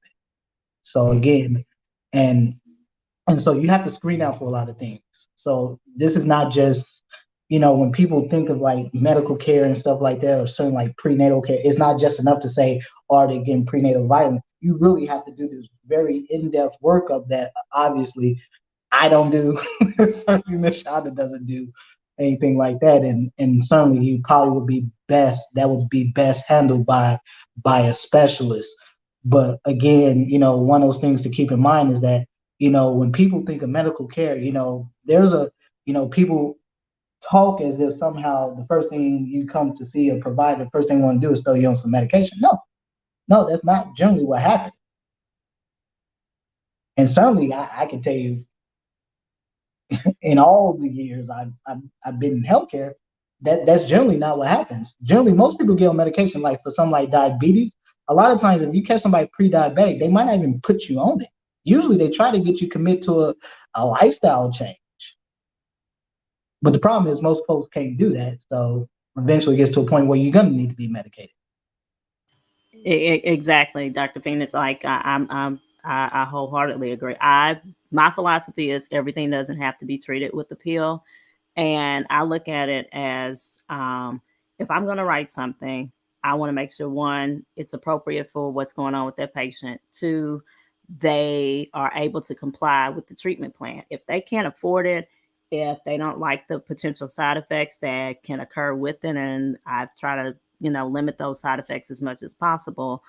Or if it's, just like, well, I don't want to take this, you can write it, but I'm not going to take it. I don't see that as that being a benefit to the patient because it's documented I'm treating something that I'm really not treating. They come back to see me in 3 months and it's like, okay, your numbers are worse or about the same. That's not managing a patient properly. So that conversation needs to be had one-on-one, and the patient has the right to choose what they want to acquiesce to and what they don't. But I definitely don't believe in forcing anything on anyone because patients have rights. It was one thing that you mentioned, TLP, if I may, and I think I know this is a big misconception when it comes to healthcare, and I hope I don't sound like I'm rambling, is a lot of individuals don't like to seek medical attention for various reasons, and I understand the various reasons that can occur. But too many individuals, and this is across all ethnicities, see the ER as a primary care office. And then when they go, they get treated. But sometimes it's like, well, I had XYZ going on, I had this going on, and they didn't address it. When you encounter an urgent care or an emergency room, their goal is to treat what is going on with you at the time and to make sure that your risk of mortality is as limited as much as possible or to prevent you from dying. So if you've had back pain for 5 years and you've never seen a medical professional, but you just happen to have the back spasm, they're going to treat that and make sure it's nothing urgent going on with your back. But if you have a primary care provider or a provider that you're able to establish in a relationship with and feel comfortable with, that medical provider is responsible for managing you long term. So I don't know the way to fix that, but it's really frustrating to see people encounter the emergency system because it does clog up our healthcare system. It's like the people that really need access to ER services may be delayed, or they go to the ER because their blood pressure is 200 over 95. They give them a month's worth of medication, and then they don't follow up with the primary care provider after that, either because they don't have one or, for whatever reasons. But usually, if your blood pressure is that high, that's not an isolated incident. You have a hypertension at that point, and somebody needs to be following that. So I think that that's something that we have to do better as medical providers to educate the general public on the ER should not be your primary care provider's office, let alone the urgent care. Their goal is to treat what is most pressing at that time. And if you need to be admitted, they're going to admit you. If you need to be discharged, they're going to send you home. Yeah. Don't No, wait till I would agree. don't wait till your damn arm falling off before you go to the doctor. But go ahead. No, Go ahead, no, doc. Ms. Shonda makes a very good point, and that's part of the problem where, you and I kind of talked briefly about it last night, but and certainly has come up in this discussion as well. Again, part of the problem when you treat the ER as a primary care provider is that a lot of folks love to talk about they don't get the standard of care. Again, it's called the ED department for a reason. Emergency department, keyword emergent or acute, meaning they're treating whatever's happening at the time. So basically, the goal is to make sure you're stable. But the problem is with the ED department or urgent cares, a number of people who work urgent, like one of the biggest urgent care chains in the country is actually CVS, their minute clinics. And I know I know folks who work for there, and they would tell you all the time, and that you would get most folks who come into those places don't have insurance. They don't have insurance. They're not insured, but but they have issues that have been going on for X amount of time, usually years. But because the symptoms have gotten so bad that it's starting to affect their quality of life, so they decide, well, okay, I'm just gonna go here, go see this person, see what they can do to make me feel a little bit better. And again, when you don't get the desired outcome, then it becomes, well, they didn't do X, Y, Z to help me. They failed me. They just gave me some medicine and sent me on my way. Well, that's exactly what's supposed to happen in that setting. Yeah. ED department does not take the place of a primary care provider, or sometimes is more commonly called now medical home. So again, what has to happen, and what happens in these situations, is that those calls, taxpayers swallow that, hospitals eat that. Yeah. This is why in many, especially if you look at many of your inner city hospitals, they close down. Why? Because Black folks as a group tend to not have primary care providers. So they use the ED department, but ED departments typically don't make money.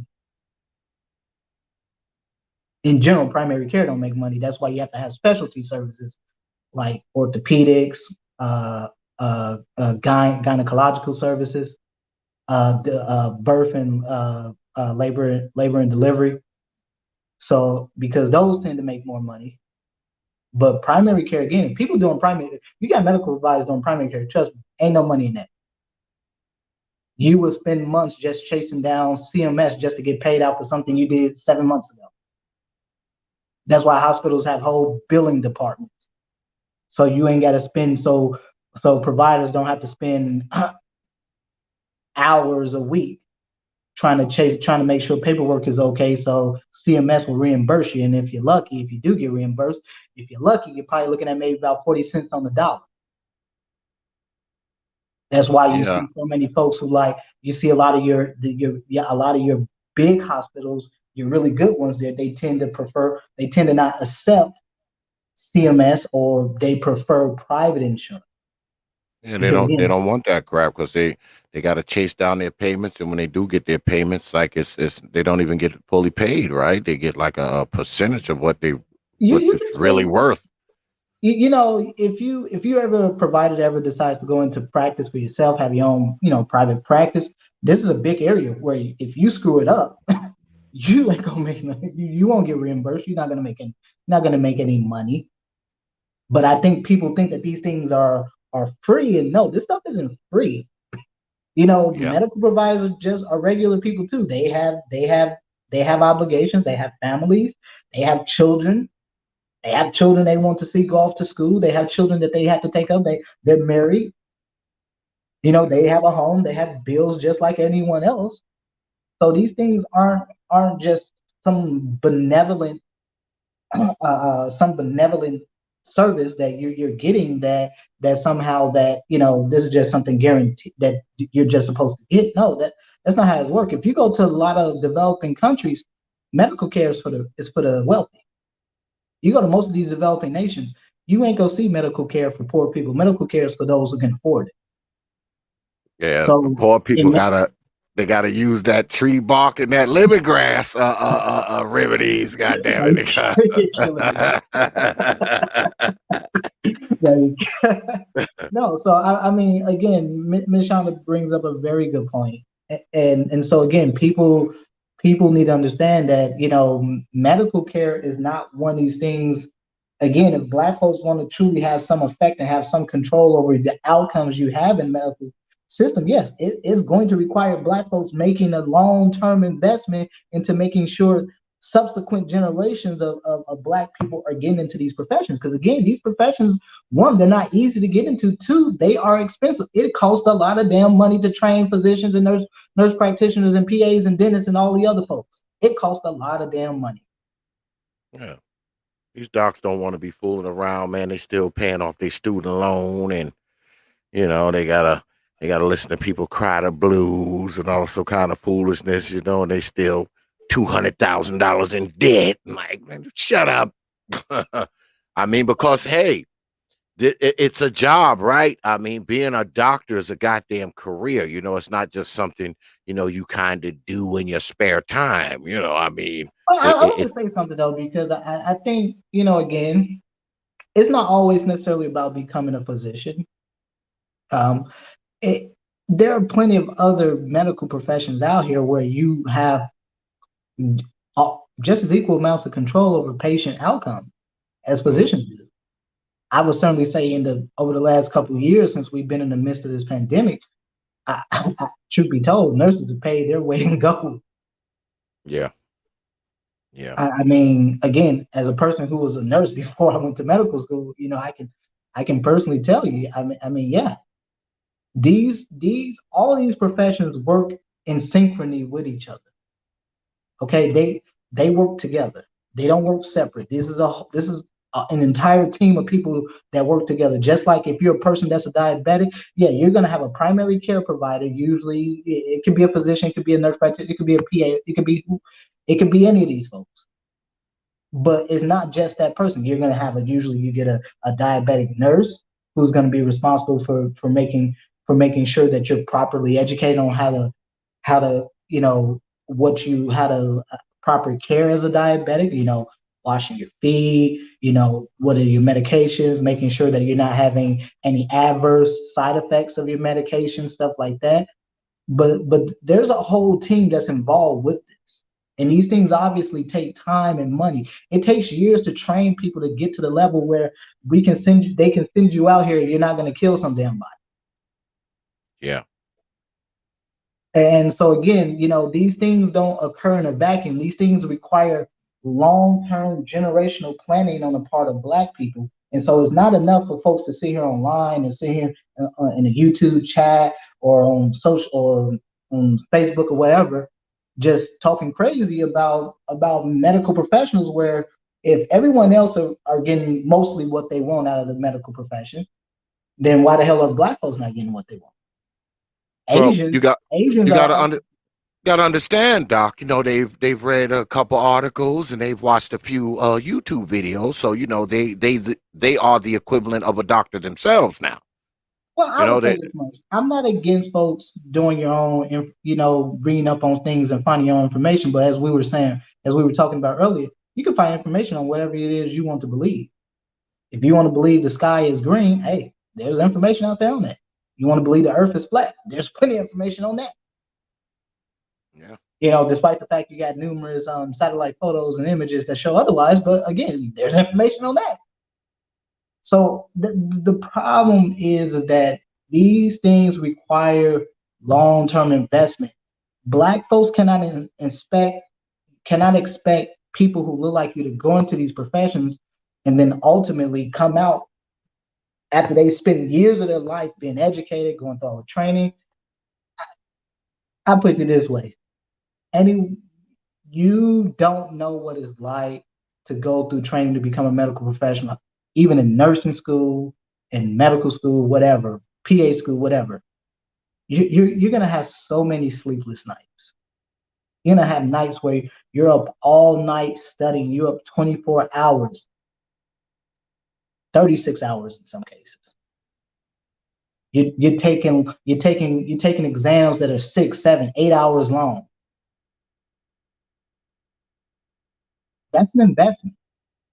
And as Ms. Shonda was saying earlier, that those are things that have to start early in life. That is literally starts. That's something that starts in utero. Yeah. The moment that baby is born, they should already be on that road to creating to giving them a childhood that will help them to go in, that will help lead them into eventually potentially going into these professions. So these things are this truly is something that's cradle to the grave issue, because all of us are going to be old one day. Yeah. Yeah. And I will hope when I'm an old man, there'll be a new generation of medical professionals that be responsible for my care, and they will look like me, because it is very hard to go in these spots, and you're the only Black person in the room. I will never forget when I did my ICU internship. I was literally the only Black person on the floor. This ICU, so it was this ICU, and on the other side of the ice, on the other side of the floor was uh was a telemetry. No Black people over there, and I kind of went in between the two, and I'm the only Black person, on the floor. And I've experienced that as well, because I started in ICU, and the people will kind of say things under their breath, and then you have the adults in the room that actually come to you. But I've heard those statements to where it's like, well, how did you get this job? They don't hire Black people in this position. Or in 2021, that makes no sense, let alone 5, 10, 15 years ago. But we don't have the numbers, so people feel okay expressing that or hinting that, um, when you encounter certain aspects of the healthcare system, and it's not right. Yeah, and to that, and to what Ms. Shonda just said, you're going to encounter this no matter what, but it becomes a much easier issue to deal with when you're not the only person sitting in the room. Yeah. I mean, you It becomes far easier to deal with. yeah. And you said something very important, Doc, because you said, we're all aging. Everything on this planet is aging. And it would be nice, to be an aged person, because I'm an aged person. I'm an old Negro. And we have African doctors, my wife and myself.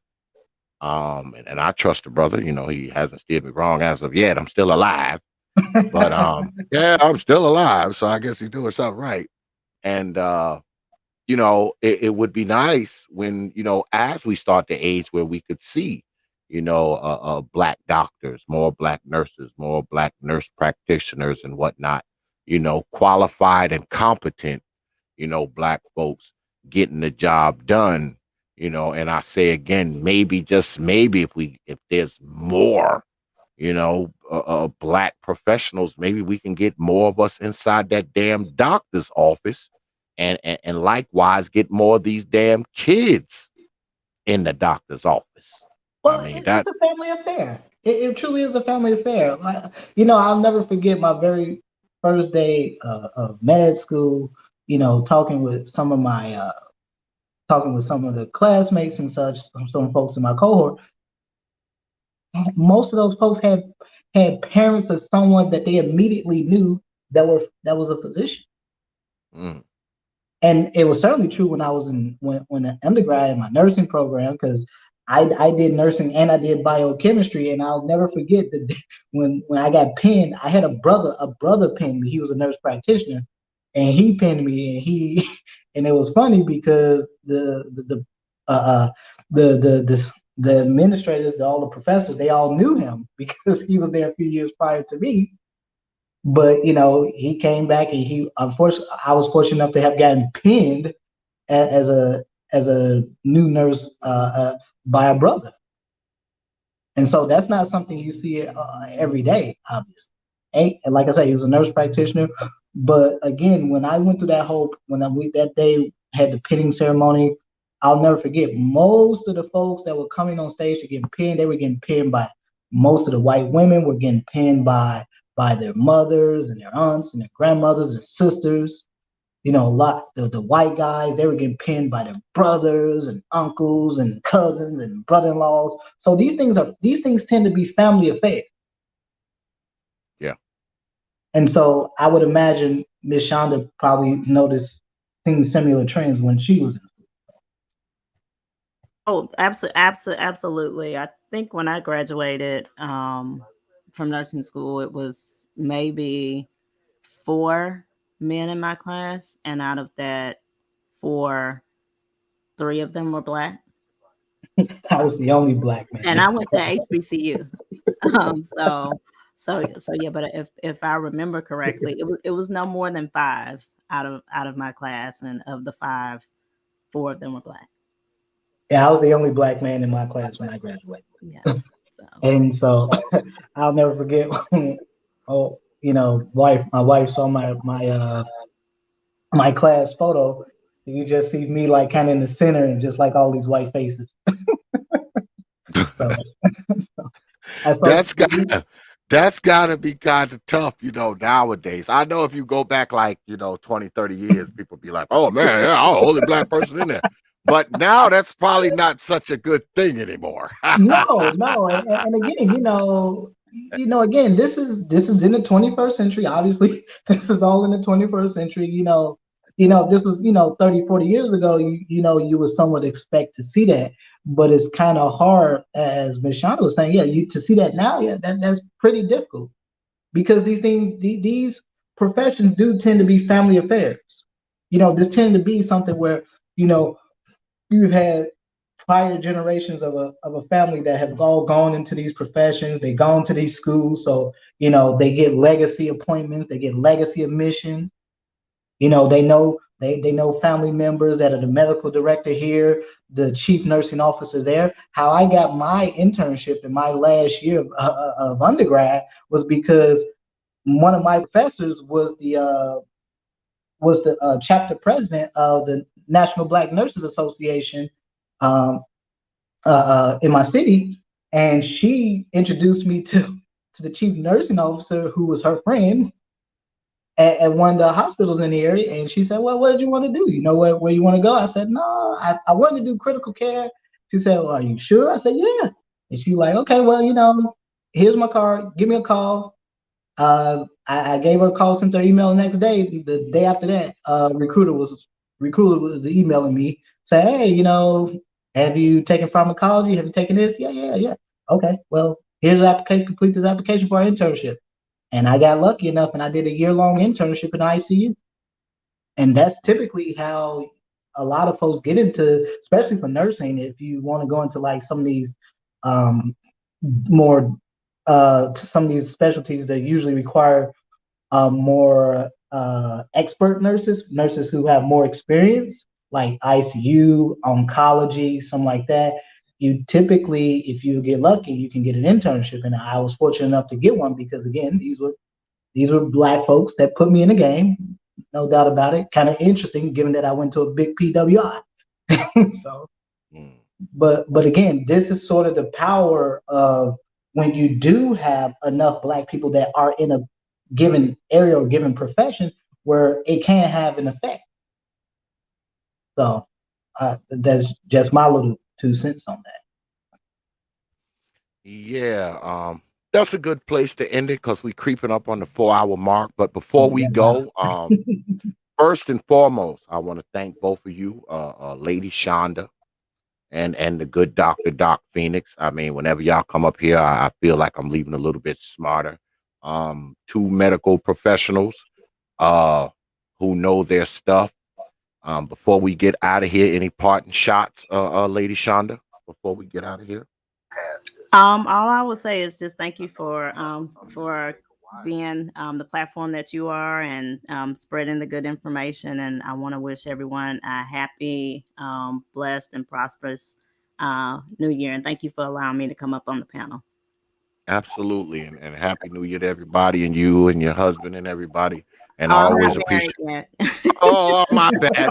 Well, this is wishful speaking. This is wishful Well, speaking. yeah, we'll see what happens, but I haven't got married But yet.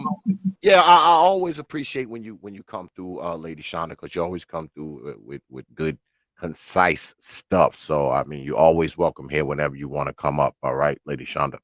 Well, thank you. Much respect to you both, TLP and Dr. Phoenix. You all take care and good night to everybody in the chat. Be safe. No, enjoy your new Absolutely. year. You and your partner Peace. enjoy your new year. Have a good evening. Same to you all. Take care. Mhm. Peace, Lady Shonda. The good doctor. Any parting shots before we get out of here, my brother? Again, I guess this is kind of rare that I kind of do something back to back. Yes, very rare. Very rare. I I, think I'm gonna have to make these pay-per-view, man, because they're back to back. I'm gonna have to make these suckers members only. Go ahead, Doc. You got it. yeah, again, thank you for having me. This is always an interesting conversation. I hope that tonight's conversation does provide not just some clarity to the situation out here. Again, um, part of what has to happen. The most important thing that can happen here is not just ensuring that children are having the best possible outcomes, but also if Black folks ultimately having their, and I'm not saying Black people issues are not unfounded, because certainly they are, they certainly have their issues, and with good reason in regards to the medical field. But again, talk is kind of cheap here. If Black people want the outcomes that they say that they want, or want things to happen the way they want them to happen, you're going to have to produce the next generation of medical providers. And this is not just physicians or nurse practitioners or anything, or nurses in general. This is across all medical fields. There are so many medical fields out there where that pretty much, there's no medical field out there where you don't need at minimum a master's degree. Yeah. And so this is going to take a lot of forethought and planning and preparation on the part of parents and children. And you're going to have to be able to take a child from cradle to into those college years and make sure that they're adequately prepared, they're academically prepared. Because a lot, in my experience, it's been that, yeah, folks want to come to me when you're already a sophomore, junior in college, and yeah, now you're considering some of these career fields. But the problem is your competition is like almost 2 decades ahead of you. They've been preparing for this since before they even went to high school. So they're already a good decade ahead of you. And so again, these things have to be. This has to come from the ground up. This truly does have to be. I don't really like using this term, but this has to really be a grassroots approach. That these have to be organically grown. So this has to be organic. This has to come from Black folks. It's not going to come from without. So, but again, T.P.O.T, I do wish you and your family and your wife, wish you guys a happy new year. And again, I really appreciate you having me on tonight. And a special shout out to our brother. Likewise, Doc. It's good to have you on 2 nights in a row. I mean, I don't get the good Doc 2 nights in a row, boy. Like, I mean, that's like lightning. I told you, that's like lightning hit the same tree. Like, damn, the Doc on here 2 nights in a row. Told you, I'm gonna make these jokers. These videos are gonna be members only, Negroes. So if you didn't watch it tonight, you might be shit out of luck, because they're gonna be members only tomorrow. I truly do appreciate, again, a special shout out to Ms. Shonda. Again, her input is always greatly appreciated. Very knowledgeable woman, very impressive. Yes. So again, thank you for having me. And again, special shout out to Mr. Perfect Blackness and our good brother KIT. He's always good to see him. So thank you for having me. Have a good night. I appreciate you, Doc. You know I do, man. You know you my guy, Doc. You welcome up here any goddamn time, all right? All right, I appreciate it. Thank you for having me. You guys have a good new year. All right, you too, man. Peace, Doc. Right. Yeah, y'all, we're gonna go ahead. Well, hold up. Let me shout out the super chats. My Chi-Town brother. He's showing out with the money tonight, like he did last night. Shout out to my Chi-Town brother, Perfect Blackness, with the $5 super chat. He says, okay, I'll concede that if I had to go to the ER, I can't control who treats me. But as much as I can dictate, it's only black doctors touch this family. I hear you, Perfect Black. If you ain't a black doctor, get up out of here. I appreciate that, brother. Perfect Black. You know, you drop cards on this platform, you get this.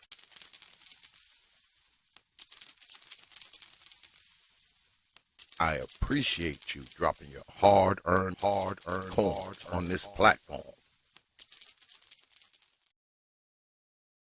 Also, my brother Perfect Black comes back again with another one. And he says, them Indians must get discounts on their education. Why? Because they bring like 50 of them in there when they come. I appreciate that $2 super chat, my brother Perfect Black, once again with another coin drop.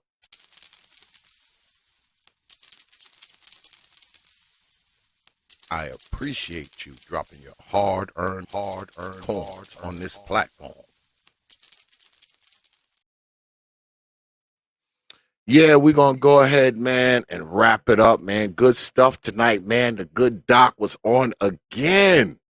So y'all got some ridiculous medical information for free. All right? Ridiculous medical insight for nothing. Y'all know y'all only find that shit in one place, right? Y'all know y'all only find it in one place, right? Right here on the T.P.O.T YouTube page. You Negroes know. But yeah, good stuff tonight, man. Always educational, man, when Dr. Phoenix is here. I mean, it's just always a medical education when the brother comes through. I'm surprised he came through because he was just on last night. I mean, but he said he on vacation, so he must have been watching my stuff. Let me go up here and drop some jewels on these Negroes. And it's always appreciated, man, when the good doctor comes through. And Lady Shonda as well. But before we go, I need to hit y'all in the head now with some of T.P.O.T's programming notes, Negroes. Yeah. Because we got a couple shows coming up. Unfortunately, I only have one thumbnail up, though, Negroes. So I will show y'all that one. I will show you the one thumbnail that I have because we're going to do a special. We're going to do a special. What about Wednesday night? Because the one and only, my brother, the rod of God will be here. Yeah. The rod of God will be in the house. And this week coming up, what about the black church? Yeah, we asking about the black church and we'll be telling some of the secrets. Yeah. Plus the brother Rod of God will be here because y'all already know about the Rod of God. And you need to go down there, man, and check out the Rod of God too, man. Because you know he drops a lot of Bible verses. He drops a lot of great knowledge about the Bible. I actually subscribed to his channel. I think it was today or yesterday.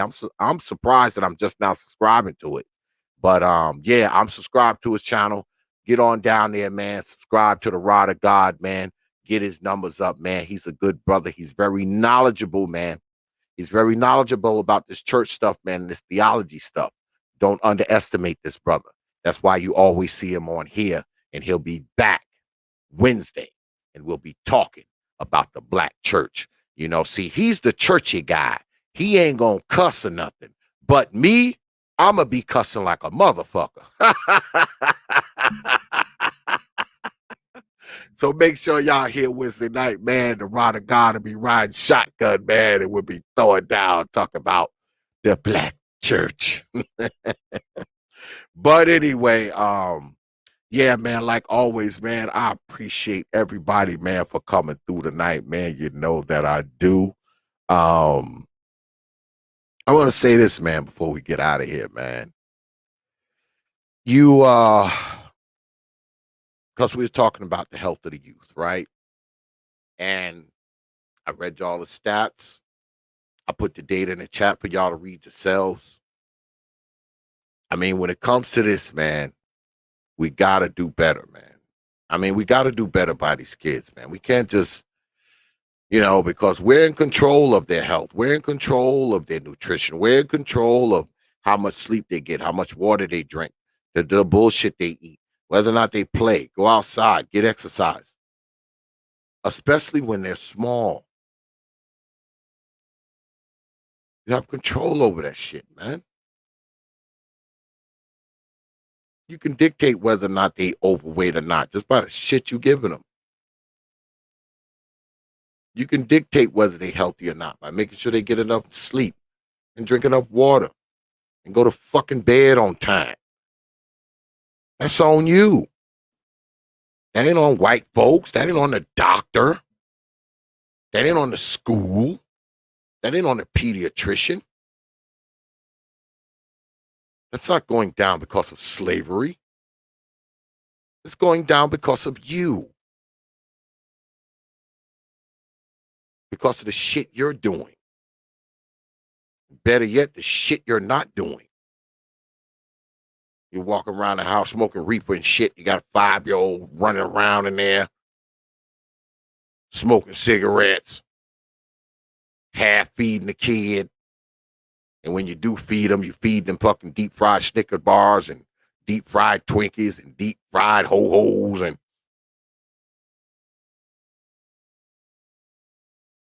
how you expect these damn kids to function when you're doing that shit? I mean, come on. At some point, man, you got to put them damn kids in front of yourself, man. I think that's where the problem is. Don't want to put the damn kid in front of yourself. You're not putting the kid in front of yourself, man, if you're not making sure at least that they're healthy. You heard the doc up here tonight. He said he always got people who don't bring the kids to the doctor. You got to chase them down and call them and do all this kind of foolishness. Why? It's one thing your ass don't want to go to the doctor. Don't not take the kid. Don't have them starting off with badass fucking habits and shit. Your ass don't want to go to the doctor. Fine. Don't miss the baby's doctor's appointment. Somebody explain to me how that shit's supposed to make sense.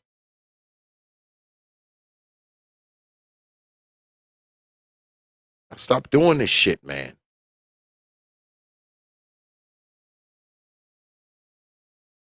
Kids eating all sporadic, irregularly.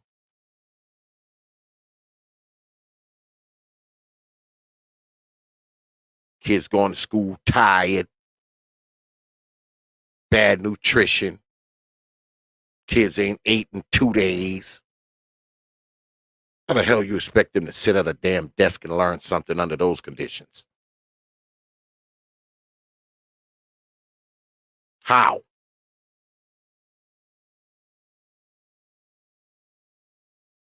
Kid coming in there on 4 hours of sleep. He been up all night walking around. While his old mama and her boyfriend in there smoking weed and shit. He got a contact.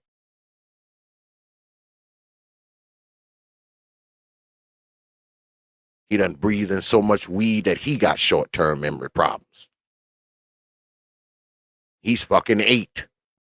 But got short-term memory problems because every day he walking through a goddamn cloud of weed smoke. He can't even remember where he put his jacket on at. That's the only time the goddamn deep fried Snicker bars and deep fried ho-hos make sense.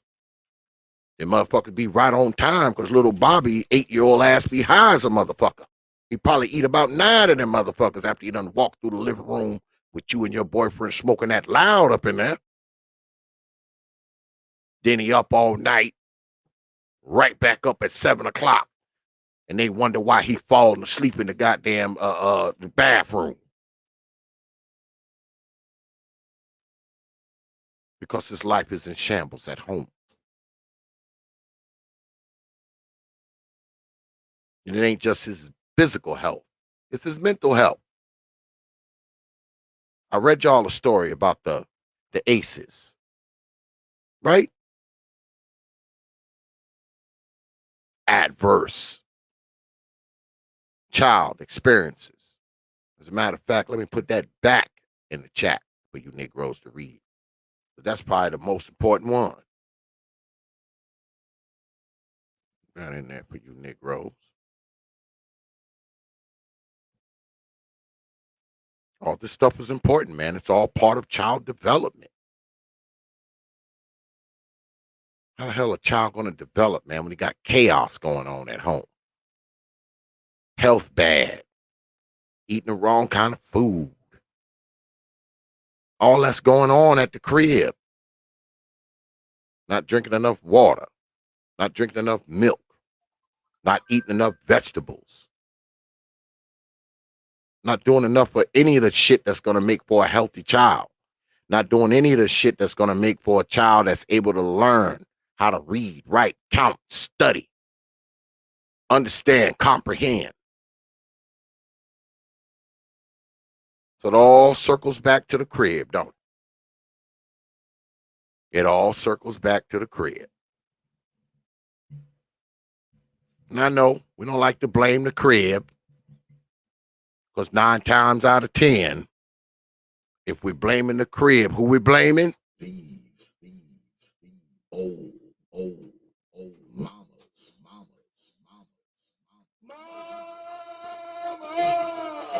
And God forbid we indict her black ass, right? Because she's innocent. She's a queen. Even though she's providing a fucked up, dysfunctional environment for this child. Then we wonder why only 20% of kids are reading on grade level by the 4th grade. We wonder why only 15% of black kids are reading, writing, and counting on grade level by the 8th grade. We wonder why. But we want to blame the school, the teachers, the principal, white supremacy, the white power structure. We want to blame the mayor, the governor. We want to blame the president, slavery, Jim Crow, the white man who lived down the block. We want to blame everybody except her, don't we? Because just imagine this before I get out of here. What if you took that kid, you know, the one who got to inhale weed smoke and cigarette smoke? The one who the mama, she don't give a shit if he go to bed or not. Feed him at all these different times. Sometimes don't feed him at all. And when she do feed him, she feed him a bunch of bullshit. She upside his goddamn head for the most infinitesimal infractions. What if we take that kid and get that kid away from her ass? Get that kid somewhere where somebody cares about his homework, cares about his schoolwork, cares what he eats, how much he sleeps, how much freaking exercise he gets, how much counseling, guidance, instruction, and training he gets. Would that kid be better off or not? What do you think?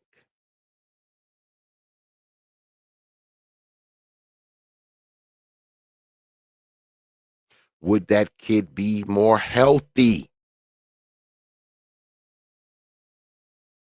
Not just physically, but mentally. Because we're not just talking about physical health, right? We're not just talking about make sure the kid ain't overweight, make sure the kid ain't too skinny, make sure the kid ain't too tired. What about what's going on up here?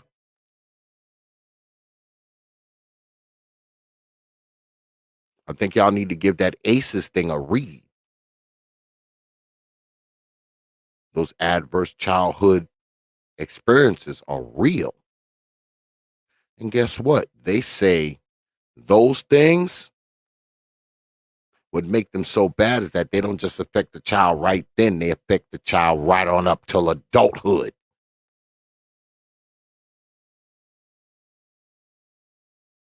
So it's not just a physical thing, man. It's a psychological thing too. And maybe, just maybe, if we can get a handle on these things that affect these kids psychologically, maybe we can get a handle on these things that's affecting them physically. And who knows?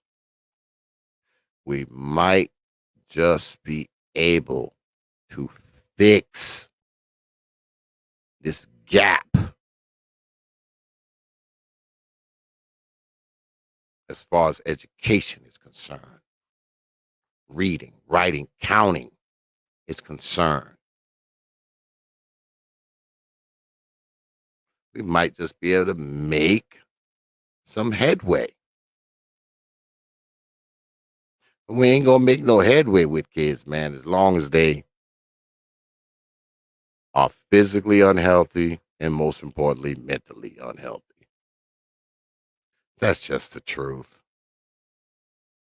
And whoever doesn't understand that, I don't know what to say about you, man.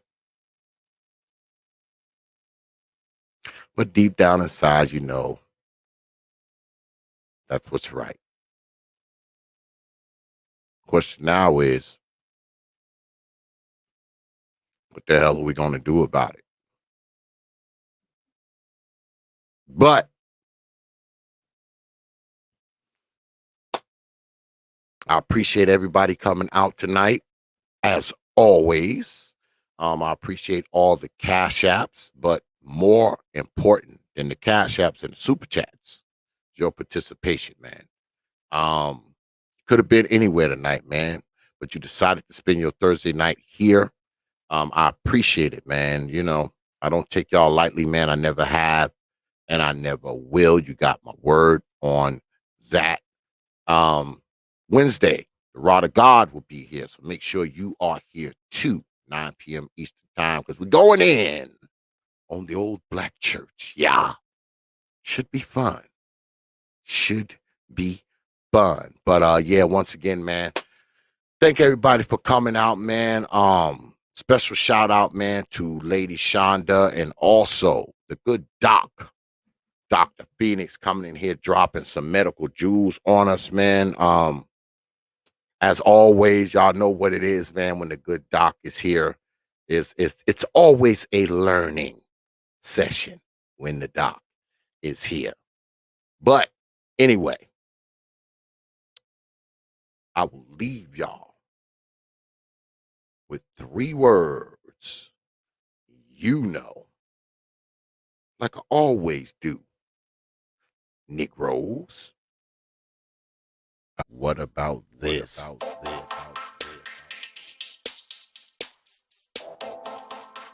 What about that? What about that? What about that? What about that? What about that?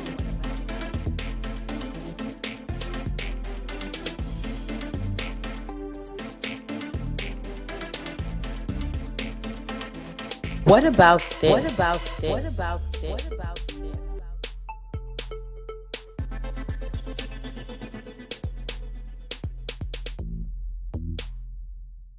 What about that? What about that? About that?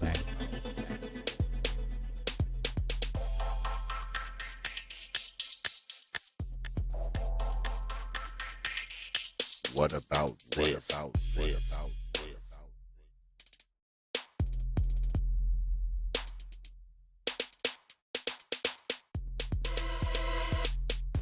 What about that? What about that? What about that? What about that? What about that?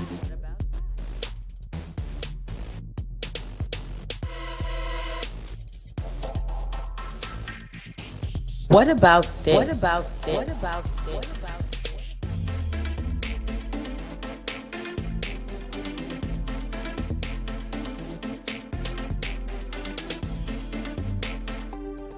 What about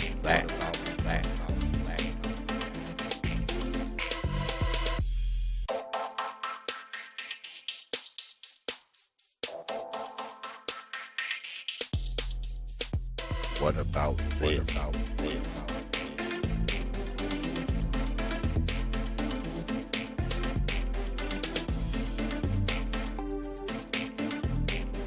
What about that? What about that? What about that? What about that?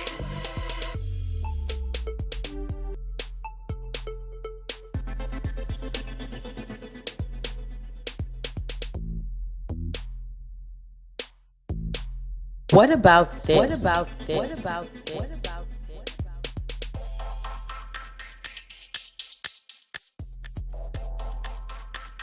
What about that? What about that? About that?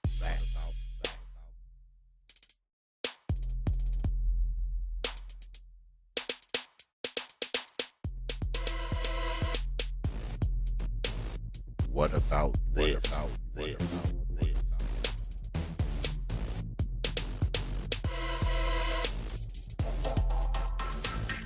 What about that? What about that? What about that? What about that?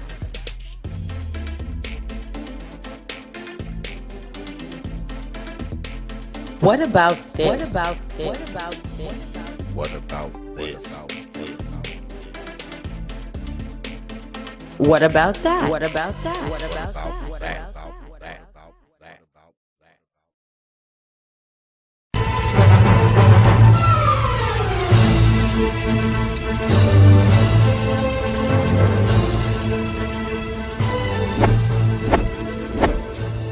Only from T.P.O.T. Media. Open your mind.